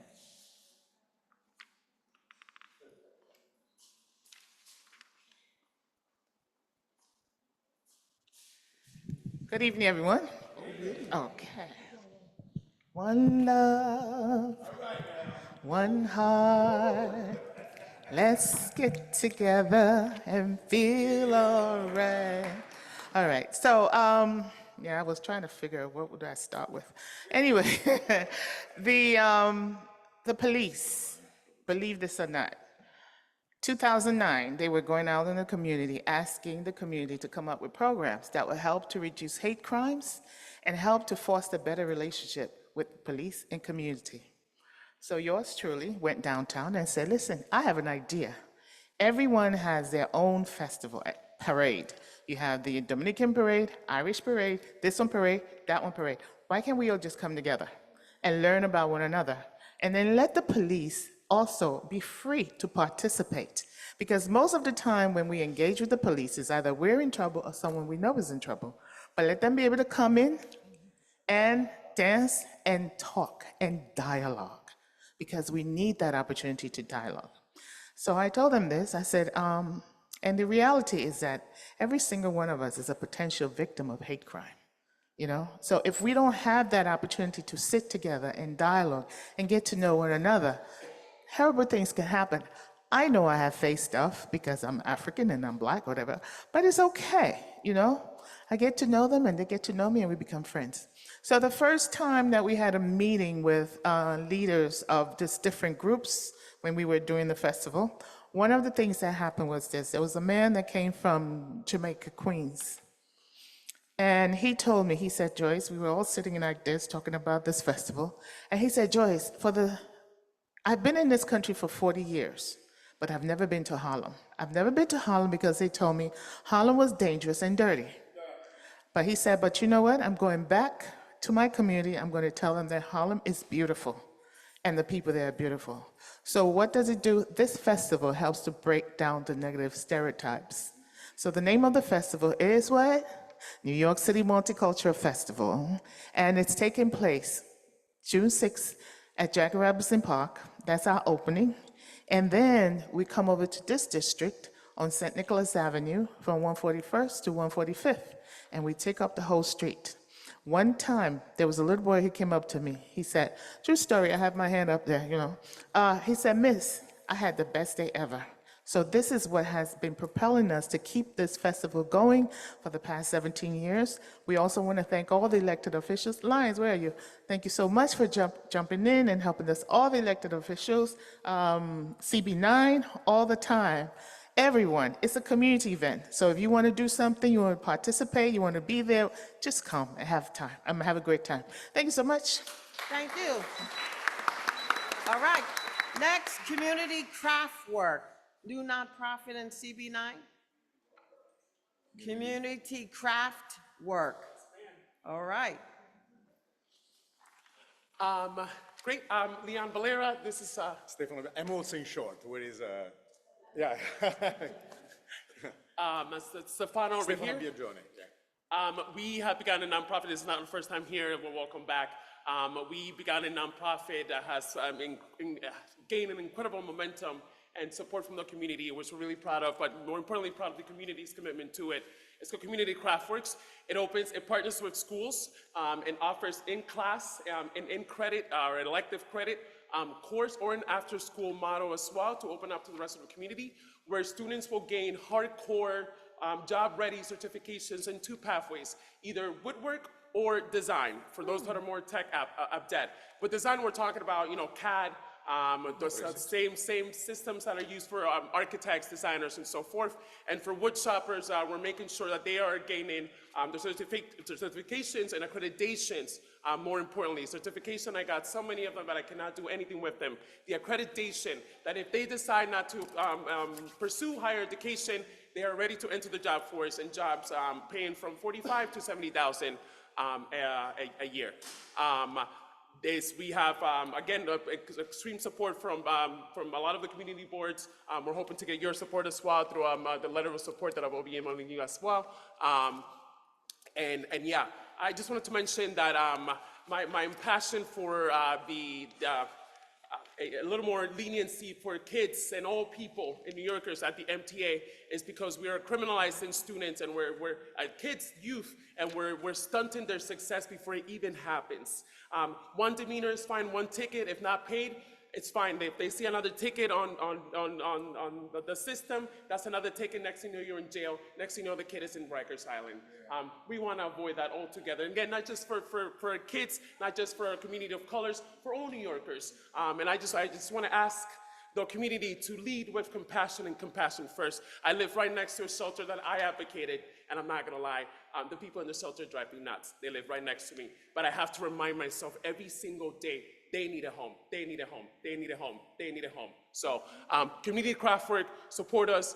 We ask for your support. And we have been very engaged with CB10 and CB11, but we want to see how we can further engagement with the community because we want to represent all of Harlem. Where are you? Yes, thank you. Our launch pilot program will begin at Eagle Academy for young men of Harlem. Again, the in-class elective will be enclosed to those students, but the after-school program will be open. Same course, it's actually at an accelerated pace, will be open to the larger Harlem community. Thank you for that. That's at Edgecombe and 135th Street. Yes, sir. Thank you. So, yeah, if you're interested in kids or signing up, just, yeah, we'll leave our cards there. Chair, may I say something very quickly?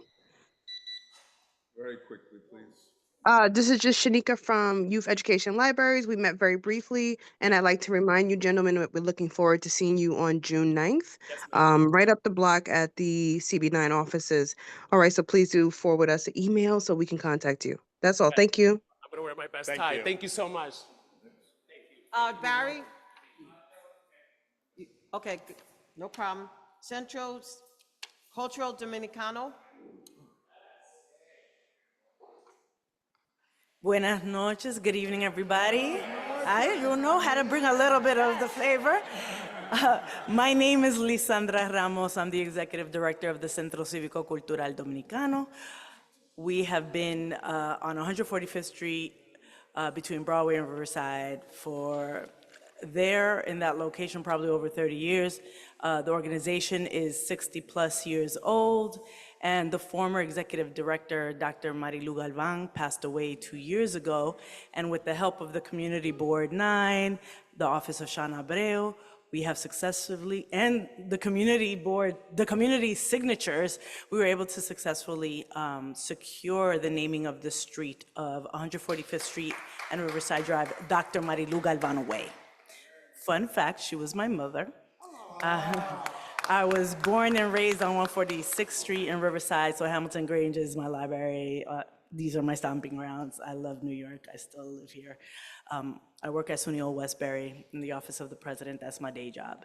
But the work of the Centro is extremely important to the community. It's one of the spaces where our community members have always come to feel safe, to engage in arts and culture. We have an exhibition right now, West Harlem Arts Exhibition with Children's Art Carnival. It's naming the wound and breaking the spell. It's still open for the rest of the weekend. It's around the thematics of sexual violence and historical trauma, and how do we as folks really get past the ancestral trauma that we've been exposed to here in the United States and find our joy and live out our joy. So the exhibition is still there. If you don't, Hamilton Children's Art Carnival, which is on Hamilton Terrace and 144th Street, I encourage you to go. The Centro is having on June 6th, which are a lot of festivals that day. We have the morning because we know it's, you know, New York City is popping in the summertime, so we want to make sure to let the community get to different places. We have our Arts, Craft, and Wellness Fair. It's our 22nd anniversary. We shut down half of the street on 145th Street between Broadway and Riverbank and Riverside Drive. And we have arts and arts vendors, we have music, we have Perico Repiao, merengue music for those of you who've been in the past. And this year we're doing something different around because the health fairs have become a little more challenging to get permitted for. So we're doing flash workshops, like rapid fire 30-minute workshops around lung cancer, nutrition, and different other wellness workshops. So please check that out. And then on June 20th, that's Saturday, we have the street naming ceremony at 11:30. And then we're going to have our Mothers and Fathers concert here at Grant's Tomb with Yacer Tejeda. So if you've watched Tiny Desk, NPR, they'll be performing there at Grant's Tomb at 2 o'clock. So I'll see you all Saturday, June 20th or June 6th. Thank you. Thank you.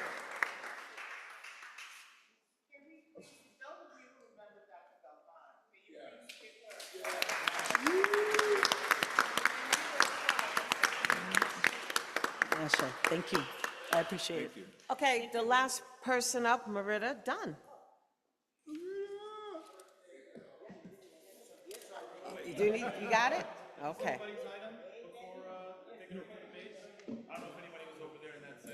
Anybody's bag here? Anybody left this over in the public area?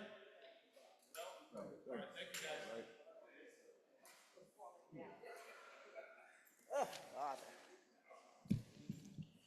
Okay, I got it. Hi, my name is Marita Dunn. I'm the former chair of this board. And one of the major things I was very proud of is I formed the very first West Harlem Piers Committee.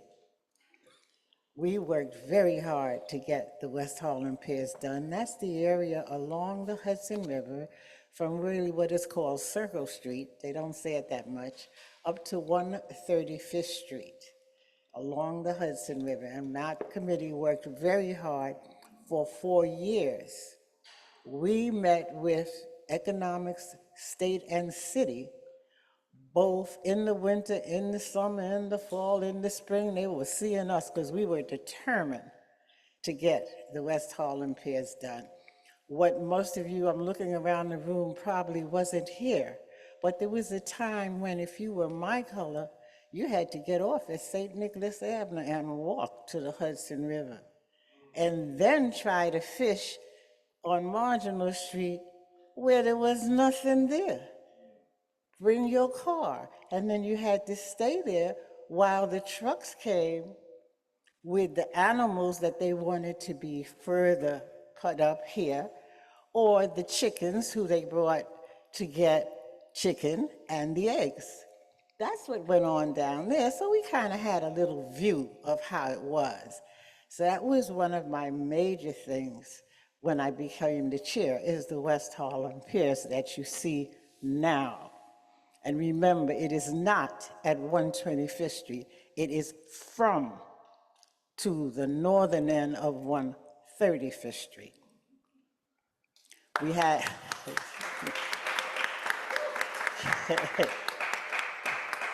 also, some of you will remember we had a very, very, very, very excellent bid for that marine transfer station. And they couldn't do it because the piers underneath were rotten. Up to now, no one and no company and no government will build those piers. So as a result, the great ferry service and production and that program, how many people were here when the MTP came and made the presentation for the piers? It was excellent. They said, we'll do the top, you do the bottom. Nobody would do the bottom, so we lost it. But anyway, that was one of the little minor things I thought I should get my little company involved in. The other thing was in economic development. I'm a resident of the Manhattanville houses, and at one time, the Manhattanville area was looking to talk and work with the small businesses. And I was just part of the committee. When I became the chair, I realized that the problem was not only in Manhattanville. And so that's how I decided to form the Economic Development Committee. Okay? Well, unfortunately, I've been removed from both committees, and I'm asking for your vote right now, right here, to have me replaced to the committees I founded. Thank you.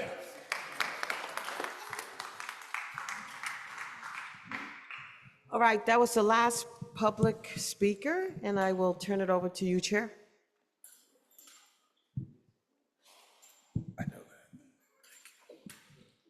Okay, from Sean Abrea's office, Gabriella, you still online? I'm here, yes. Yes, thank you for coming as always. I appreciate you. Thank you. Thank you for having me. Good evening, everyone. Firstly, I have you guys on my phone, so I'm going to try to set up the camera. But firstly, I'd like to address the tragic accident that happened on Saturday evening on 109th in Amsterdam. Majority Leader Abreu went there. Actually, hold on, sorry. Majority Leader Abreu visited the scene shortly after and was devastated by the grief and distress in the community after 2 longtime residents lost their lives and others were seriously injured. We now know this tragedy was caused by a drunk driver. His heart is with the victims' families, loved ones, and all neighbors affected, and he remains committed to doing everything possible to keep dangerous drivers off our streets. Last week, Majority Leader Abreu sent a letter co-signed by Chair Edwards, Assemblymember Lasher, and Borough President Hoyom Segal to MTA Chair Jano Lieber about immediately addressing the hazardous and unacceptable conditions on the 125th Street 1 train station platform, which Victor has told you guys about earlier. We expect to get a response soon from the MTA. We spoke with Alberto this week, and we are expecting a response soon, so we will keep you all updated on that. At yesterday's stated meeting, Majority Leader Abreu honored the Brotherhood Sister Soul, a youth empowerment organization based in West Harlem, for their continued contributions to the community and city. At last week's meeting, the council passed legislation sponsored by Majority Leader Abreu to help prepare the city for the upcoming World Cup, creating a calendar and map for watch parties, street festivals, and local businesses with ties to the teams playing to help spread out economic boost across the city. There will also be improved temporary bathrooms access during this time, which is great. Now for upcoming events, I'm pretty sure at this point that I have shared all of the flyers, but if I miss any, just let me know. We did have the HPD van at the Ascension Church today. I hope some folks were able to get out there. And then we also are having the shredding trucks season begin. And the first event will be on May 30th from 10 p.m. to 1 p.m. They will be stationed at the 3333 Broadway on the corner of West 135th Street and Broadway. The sanitation department, which I think this is information that we also shared before, but the sanitation department has also reopened opt-ins for on-street Empire bins in Community District 9. If your building qualifies, you can apply to request a bin. So please reach out to our office for more info. Let's see, participatory budgeting. We also wanted to let you all know that the participatory budgeting results for this past cycle are in. So with 3 projects selected by community members set to receive a combined 1.15 million in funding. The winning projects that received the most were first place, technology upgrades for all libraries in District 7. So that's Bloomingdale, Morningside Heights, George Bruce, Hamilton Grange, like new computers, laptops, printers, etc. Second place was Morningside Park Pathway reconstruction between the upper and lower levels at West 120th Street. And the third place is the basketball court resurfacing at the Annunciation Playground, which is on West 135th Street and Convent Avenue. Most of this information will be shared on our social media soon, so stay on the lookout for that. And that is the end of my report. Thank you all. One thing that's not on my report that I still wanted to bring up, I think I brought it up 2 meetings ago, is that I am actively recruiting and seeking tenant associations who want to have the Westside Campaign Against Hunger Benefits Access Team visit their buildings to help folks with SCREE, DRE, SNAP, any benefits. And I'm basically scheduling to visit different buildings. And all you have to do is reach out to the district office, 212-928-6814, and ask to speak to me, Gabriela. And I will work to set that up. And there is also a registration link that we have sent out in our newsletters. So if anyone is interested, just let me know, because I know sometimes it is harder on our seniors to get to us. So I think it would just be great if we could have the services go to them. Thank you, and have a good night, everyone. Thanks. Question? One.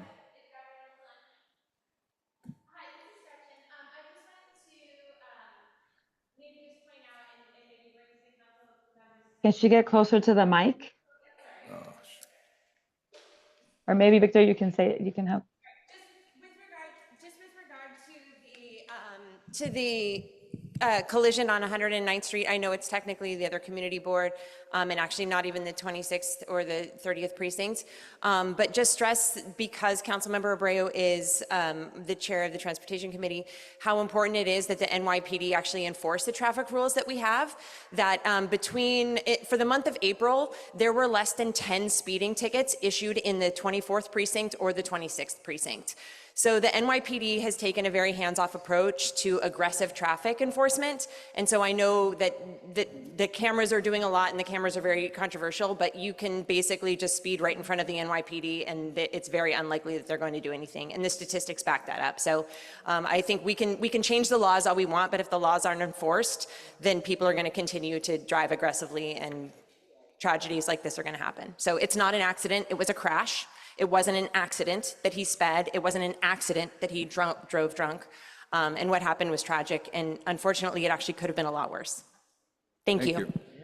Thank you, Gabrielle. For your comment. Thank you, guys. Thank you. Next up, from Council Member's Office, Franzetta. Hi, good afternoon, everyone. I'm from Councilmember Youssef Salam's office. Good evening. Just a few things. The council member is proud to sponsor several important pieces of legislation and resolutions aimed at protecting small businesses, improving public safety, strengthening accountability, and honoring civil rights leadership. Number one, small business construction relief.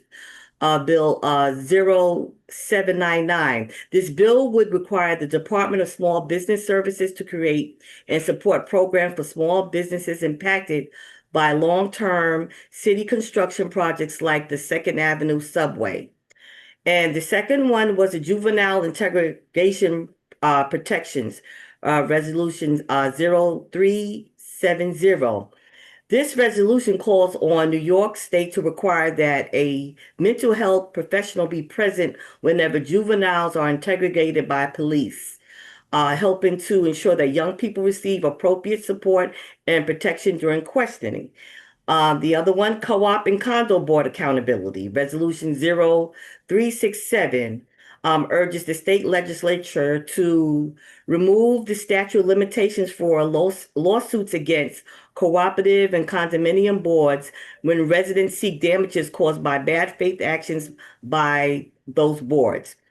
And another one, police firearm discharge accountability, 0719.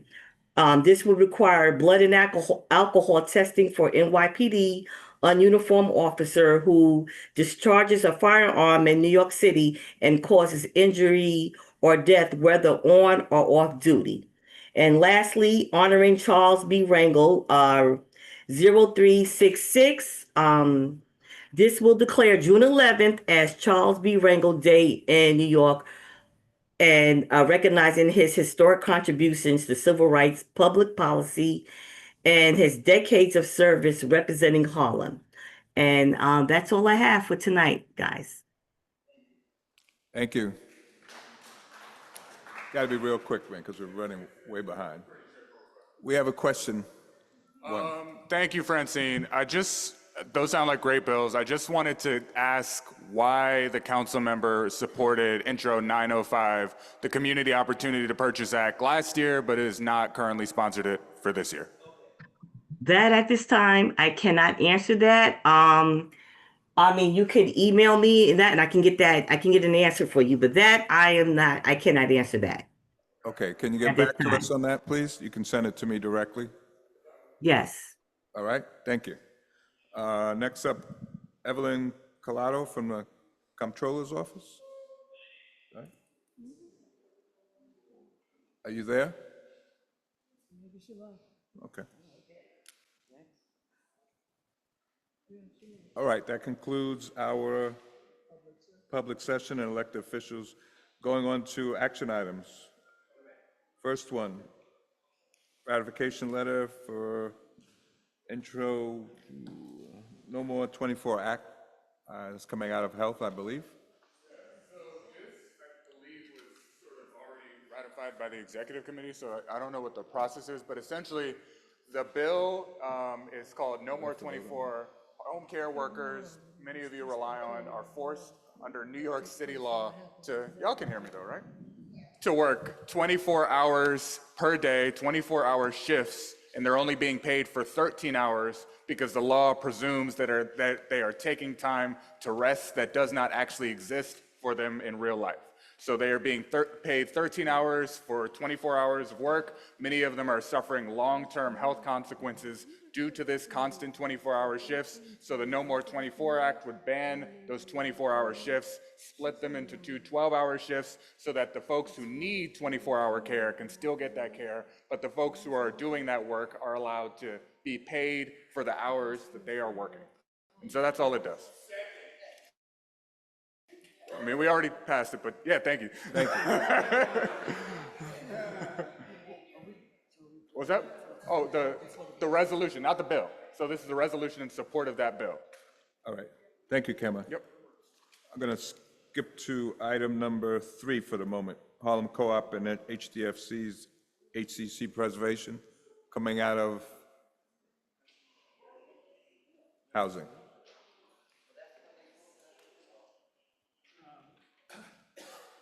Everybody, this is a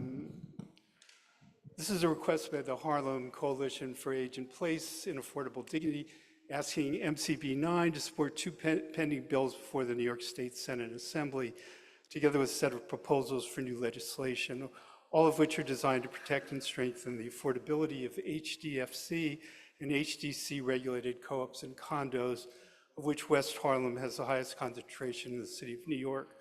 The first pending bill would extend and enhance the J51 program, which provides tax abatements to co-ops and condos for qualifying renovation work.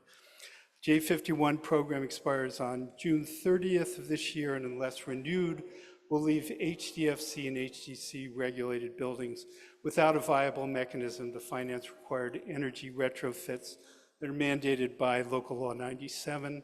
Second bill, co-sponsored by Assembly member Al Taylor, addresses the 2029 expiration of tax abatements for HDFC co-ops and condos by making these abatements permanent and by extending equivalent protections to HDC regulated cooperatives.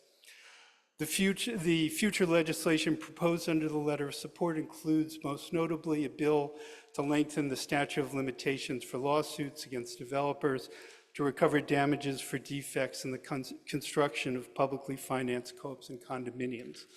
All of these bills and proposals would significantly assist low and moderate income co-op and condo owners in this community in their efforts to remain in West Harlem, and for this reason deserves our support.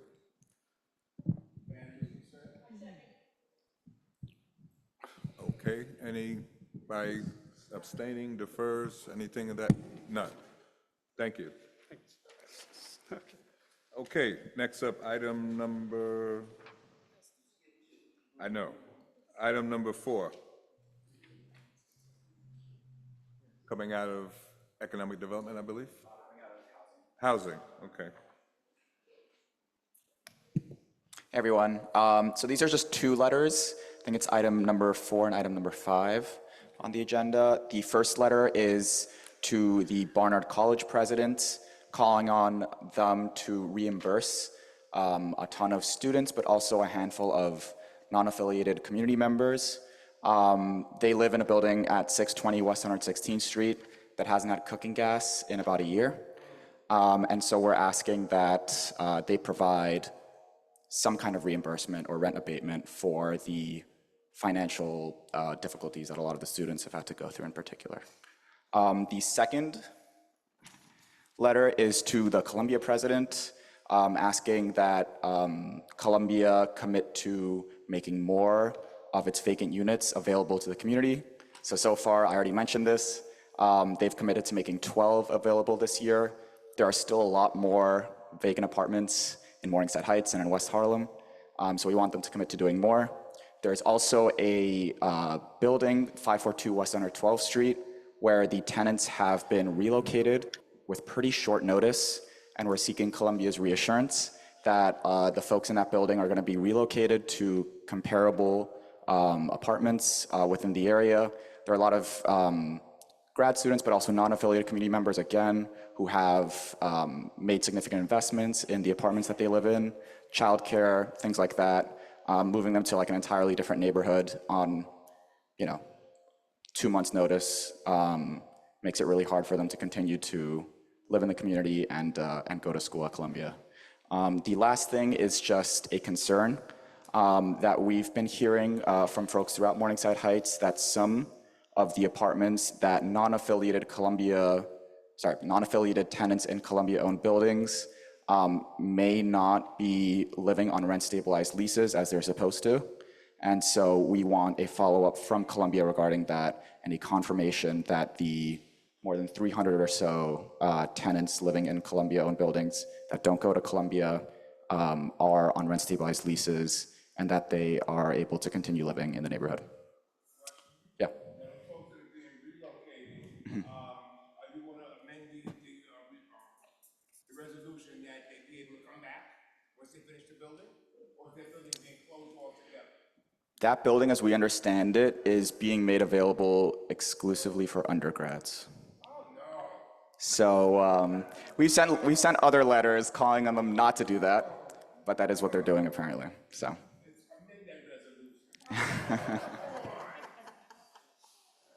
Okay, a vote on item number 4.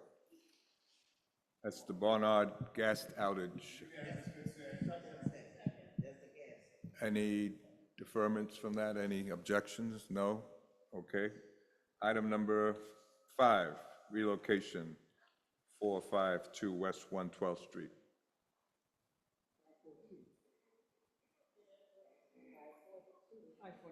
542. Wait, Take a vote. Okay. okay, so wait, so we're, okay, I'm doing a roll call, all right. For item number 4, correct? All right. 5, right? 542 sorry. West 112th Street, correct? Yep. Okay, Joyce? What are we voting on? So, Number I understand 5. what number it is, but what are we being asked to agree to support? I'm sorry. So it would be a letter of support sent from MCB9 to Columbia regarding concerns in the letter. So basically saying, so the 3 things that I mentioned. So the relocation, making sure that the tenants at 552 West 112th Street are relocated to Comparable housing. Yes. Yes. And then that Columbia make more of their vacant units in the neighborhoods available to non-affiliates. Good. And then the third is further confirmation from Columbia that the leases that non-affiliated community members that live in Columbia housing. But they really have rent-stabilized housing. Okay, thank you. Is that all one? Yes. So it's one letter With those 3. Yeah. I'm going to say no, so they include the other parts. Yeah. so are we, Roll. okay, okay. That's our understanding right now.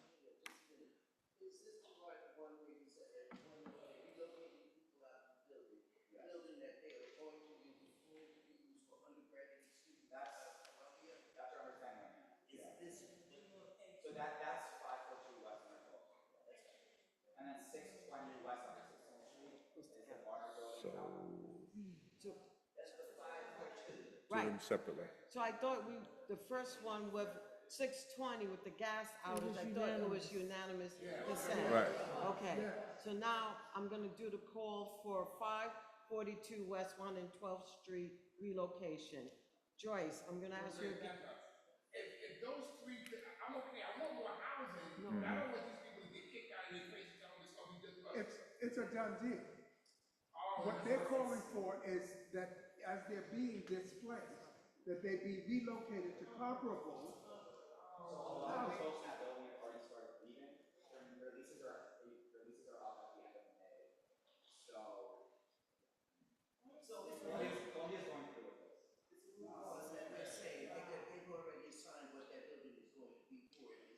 Right. The thing that we don't know is what kind of housing all the folks in that building are getting from Columbia. So we want comparable Yes. housing. Thank you for the clarification. So, okay, so it's not, Call okay, roll. so Joyce, out of moving. Oh, Joyce, I'm gonna do first names. Joyce, have you changed your vote? So to a yes? 2. Yes. Okay, thank you. Walter? Okay. Patricia? Well, Go ahead. okay. Cameron? Juan? Yes? Gretchen? Marita? Elizabeth? Victor? Yes. Denise? Lydia? John Martin Green? Yes. Michael Gross? Yes. Daria? Monique, yes. Laquita? Heather? Chris? Tina?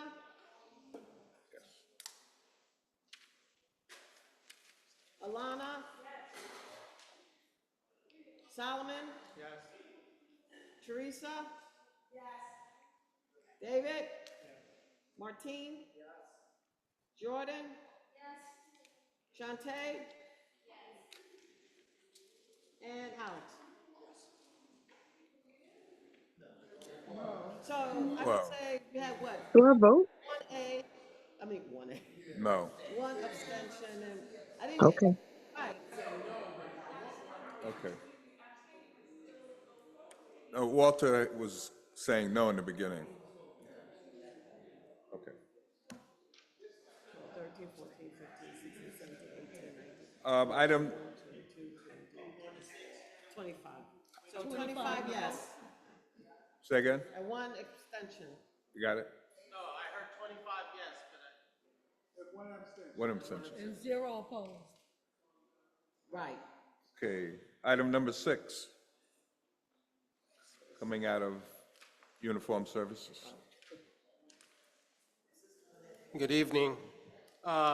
So we spoke about this at exec board. Please keep your voice down so we can keep This things was, moving. this was a letter of request to enforce speed limit reductions in our district. It did pass exec by a vote. There were some concerns that other members of the exec board had, and we heard you. So what we'd like to do is I propose to table this letter of request so that it'll give our committee a chance to strengthen it based on the concerns that the exec board had given, and then we could present it next month. That's fine. We'll Thank- table. Motion to table? Thank you. Table. Okay, that takes it back up to item number 2. I'm not sure what committee that came out of. Letter of commitment for you. Cannabis. Oh, No, I thought we did, item 2. Oh, right, she went back up. Oh, Turnkey?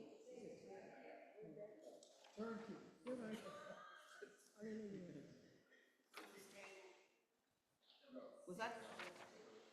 Who? number 6 is tabled. Yes. 2. Who's number? One.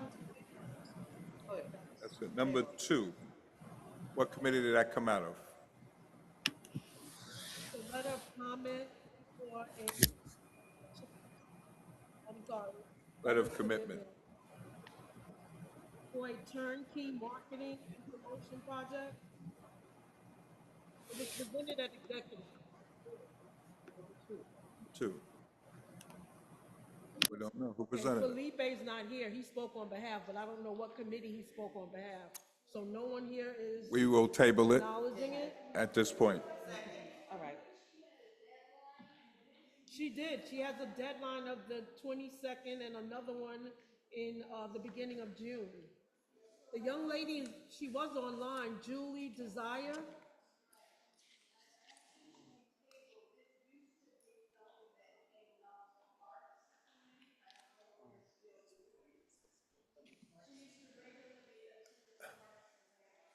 Heather, would you like to present for us?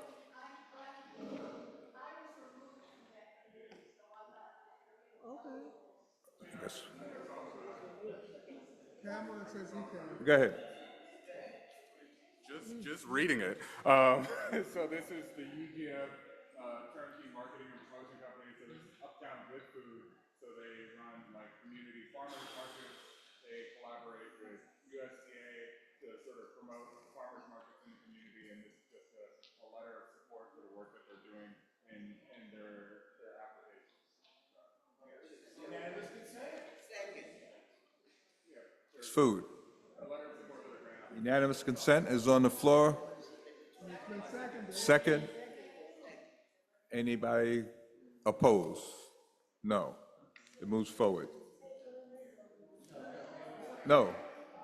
We're moving forward with it. It's because it's time sensitive. Item number 7.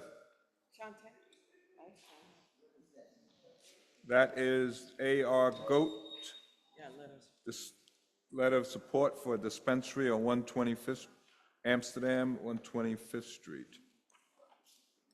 Hi, everyone. So earlier this week, we had the opportunity to meet with one of our potential dispensary owners, Randy, and we had a really positive meeting, actually. Also some vital information from Dr. Henson on medical dispensaries that we are trying to basically have enforced in our community. Also, there have been some changes through OCM. I'm just trying to. Oh, okay. So yeah, and we'll get to that at some point, but we gotta move on. So right now we are at attention for the support of AR Goat LLC, located at 1342 Broadway. This dispensary will be legally operated. Amsterdam. Oh, I'm sorry.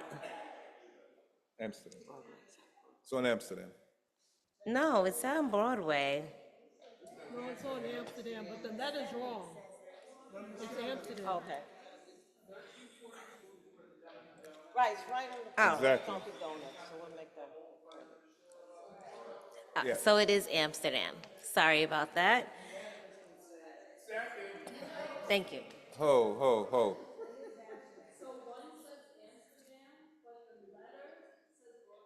Yeah. Okay. So should So we- we have to make the correction. We'll make that correction. Yes. But it's on 125th and Amsterdam.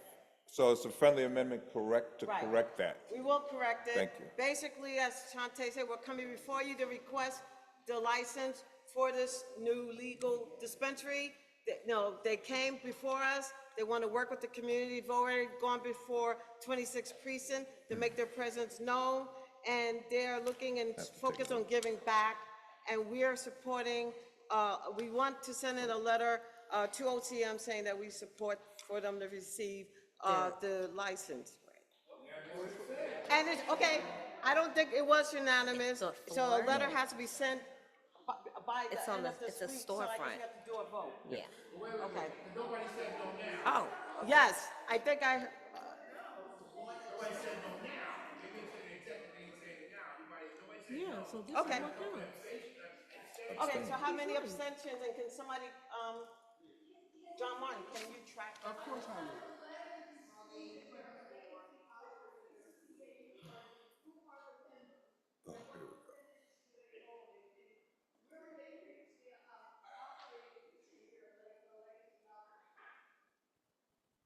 So, my understanding, and they are here, I believe, or they were still here. Same.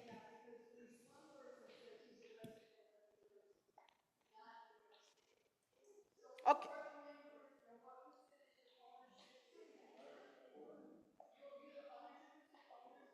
Come, Randy, come up so that you don't have to yell and we can answer the question one time to get to the next item. So what is your question again?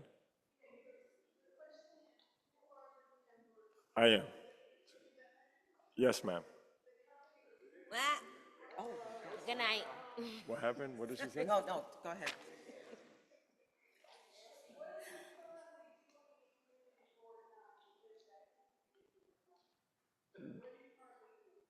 We're trying to support the community. Being here. Opened yet, so he's not doing anything, Heather. Can't do anything He, yet. he explained to you before what he was going to do. Right?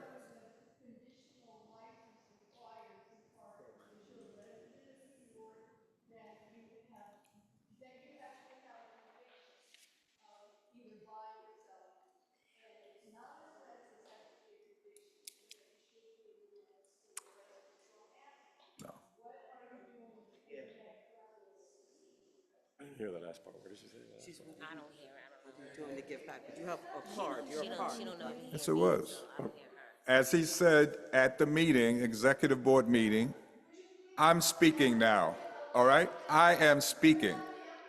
I'm speaking, though. I'm the chair, all right? So this is what was said at the executive board meeting. He meant, I'm not finished speaking. When I finish speaking, you can comment, all right? Heather, this is the last time I'm going to tell you this shit, all right? We'll see. We'll see. We'll see, all right? That's disrespectful. I'm not going to take any disrespect from you or anybody else. You understand? You know. Yeah, okay. Okay. You spoke, I'm speaking now. I'm going to answer. I'm going to answer for him.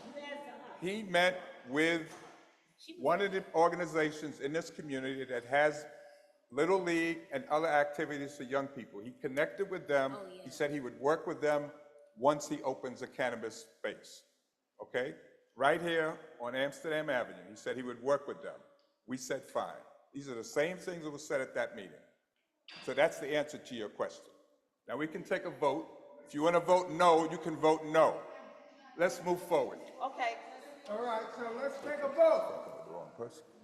Now it's hard for me to see because the lights are out. Joyce out of movement? Hi, this is Clotilde. My Utah, this is Clotilde. Yes. Clotilde? Yes, I say yes for me, Clotilde Munguya, because by the time you reach me, I can be disconnected. Okay, thank you, Mute her. Clotilde. Go ahead. Walter Alexander? Yes. Andrea's not here. Patricia Caldwell? Cameron Clark? Juan Colmenares? Gretchen Connolly? Marita Dunn? Elizabeth Eastman? Victor Edwards? Yes. Denise Ford? To the address. We'll correct. Very good, Yeah. thank you. Lydia Gerson? John Martin Green is yes. Michael Gross? Yes.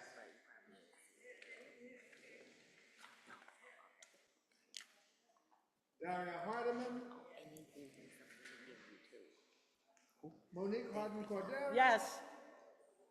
Laquita Henry? Heather Jason? Chris Johnson?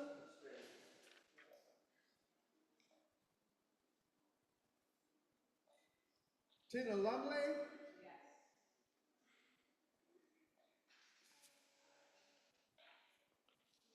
Juliana McCarter is not here. She's Oh, here. you are, okay. Good, thank you. It has their logo. Solomon Prophet? Teresa Coles Reagan? David Ratner? Mateen Sassy? Jordan Sharon? And Shantae Styles? Yes. All righty. You got Oh, I'm sorry, Alexander. Yes. I'm sorry. I'm going to see how quick I can see framework. Just going to talk about the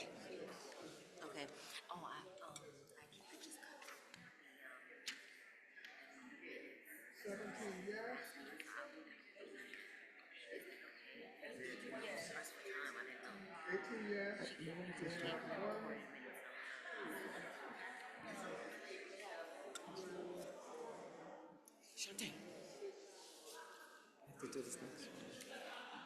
wonder if we carry this over. How many no's? 1, 2. You can bunch them up. All right, we have 17 yes, 6 abstentions, and 2 no's. It Your passes. time sensitive votes. I guess I'm out. Okay. Next. Thank you. All right, next item from the Cannabis Task Force. There's a letter in your packet as a letter of comment that I would like for us to submit to OCM. They recently changed regulations pertaining to medical cannabis, the medical cannabis program. And the changes or updates that have been made are they're doing, for example, the changes are 2-year patient certifications. That wasn't the case before. And the reason they're doing that is to reduce the renewal burden on the patient. Updated possession limits. Patients and caregivers may possess up to 60 days supply, which will make it easier on the patient, not having to go back and forward. Expanded caregiver eligibility. The caregiver eligibility age was 21 before. They changed it to 18, but that doesn't change the rules around obtaining the medical cannabis itself. I know there was an expression of concern around that, but you have to go through a process to get access to medical cannabis. You just can't get it freely from the dispensary. You have to get prescribed to do that. And the goal is to increase the caregivers available to the patient who needs it. And then expanded access and flexibility is another area that's been addressed with these regulations, which are all good things to move us in the direction to make cannabis, medical cannabis, more accessible, because quite frankly, it is not accessible in our community. With that said, we wanted to put forth a letter of comment about other things that we felt would strengthen the changes that have already been made. And there were 6 areas of comment. I'm not going to read every little detail, but I'm just going to give you the general areas. 1, expand and diversify the practitioner workforce. As I stated, there are no medical cannabis providers uptown in our CB. We want to change that. 2, address affordability barriers, looking at how you make the medical cannabis accessibility more affordable to those who might benefit from it. 3, strengthen community-based access. Once again, doing that in a very regulated way, but not making it burdensome. 4, integrate medical cannabis into whole person care. 5, maintain a patient-centered medical framework. And 6, improve data transparency and accountability. Basically, looking at how much is being disseminated and how effective the increase in dissemination might be once it becomes available in communities such as ours. And then I'm going to end by stating in this letter of comment, these updates are a step forward, but equity must be operationalized. Access requires affordability, trust, and culturally competent care, and therefore we urge OCM, Office of Cannabis Management, to adopt these recommendations to ensure the program delivers meaningful public health impacts in Upper Manhattan communities. That's the nature of the letter. Hopefully you'll support that. So can we take a vote?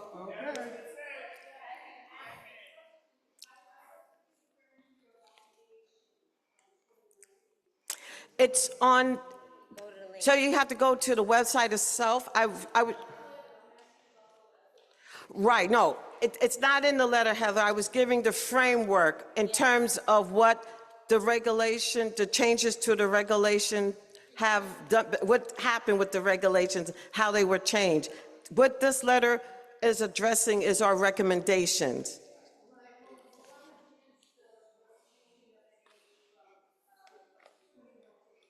Okay, I mean, understood. That's something that OCM has put into place, but it's been noted.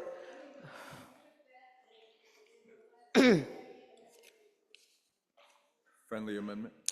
I mean, I guess we can add a recommendation, number 7, saying that, what is your concern about the change in age, Heather? No, I know, you had it too. So perhaps I can touch base with you both to get maybe some language that we can use, like a simple sentence. This is due, let me just state, it's due on Monday, the comment. So I want to make sure we get our comments in, okay? So we can maybe add that line if that's the only issue of concern about age. Chair? Friendly amendment for the age. Heather? If that's the only thing. Right. Yeah?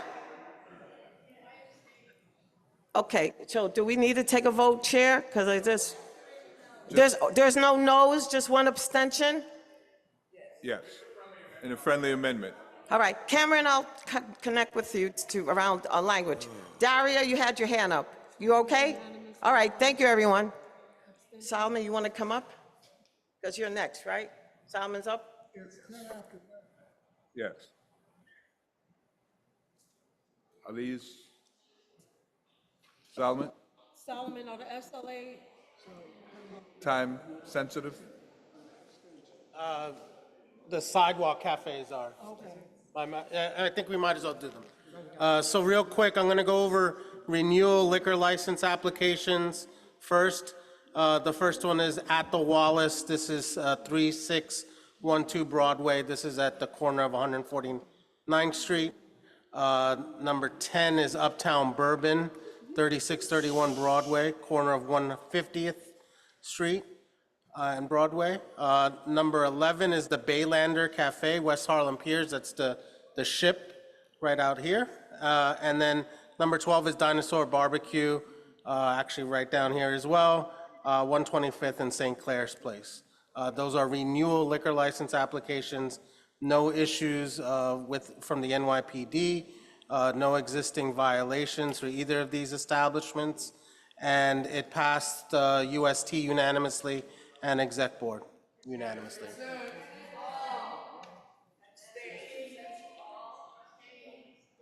Abstain, Caldwell and Jason. Anyone else abstaining? Can you hold it Gerson? down, please, so we can finish up? We have 2 people abstaining.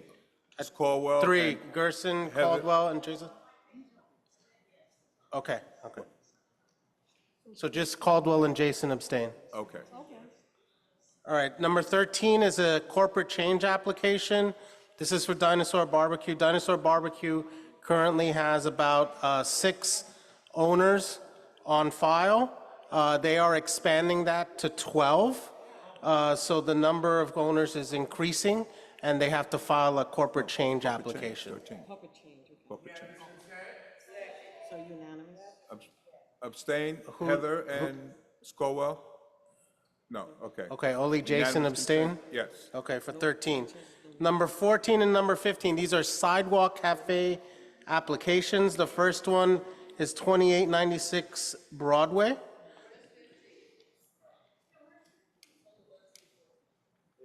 Oh, I think we're missing 15 on the sheet. Sorry. Yeah, we should write it in. Yeah, so I'll read 15 when I get to it. The first one is 2896 Broadway. This is Community Food and Juice. This is between 112th Street and 113th Street. They had a sidewalk cafe previously, and they're just reapplying for, it's a new process, so they have to reapply every year. So that's number 14. Number 15 is 1274 Amsterdam Trattoria, AKA the Sipisteria. This is between 122nd and 123rd.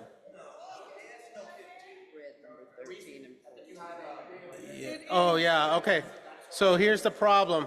The issue is we're missing at the Wallace on the pink sheet, I think, right?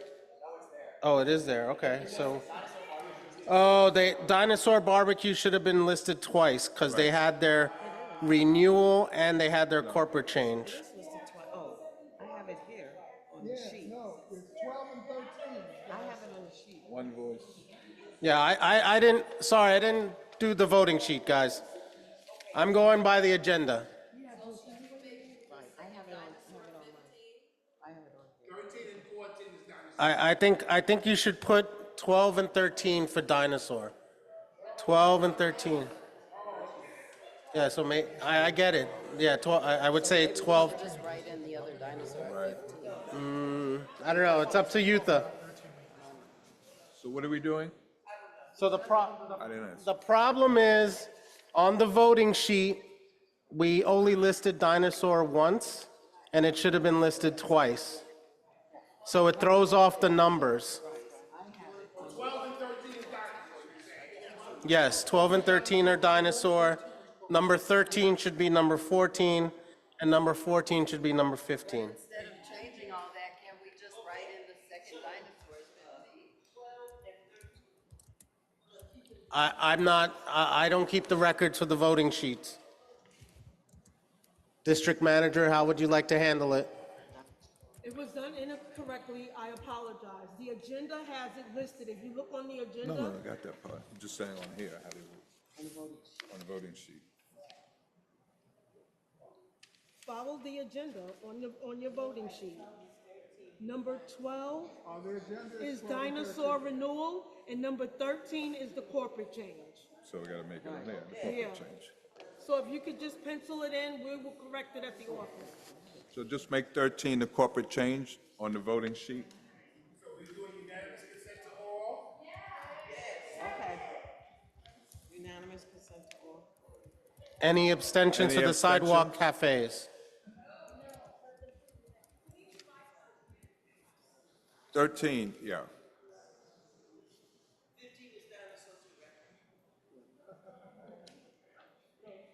15 is not dinosaur. 15 is 1274 Amsterdam.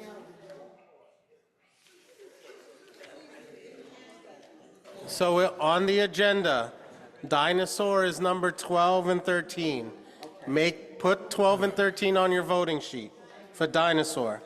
Number 13 on the voting sheet should now be 14. Number 14 on the voting sheet should now be 15. Right. There you go. Make sure you sign your sheet.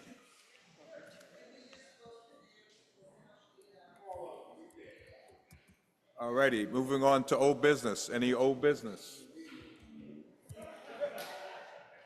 Any new business? Motion to adjourn. 9:17 adjourned. Thank you all. You don't want to see me angry. It's normal.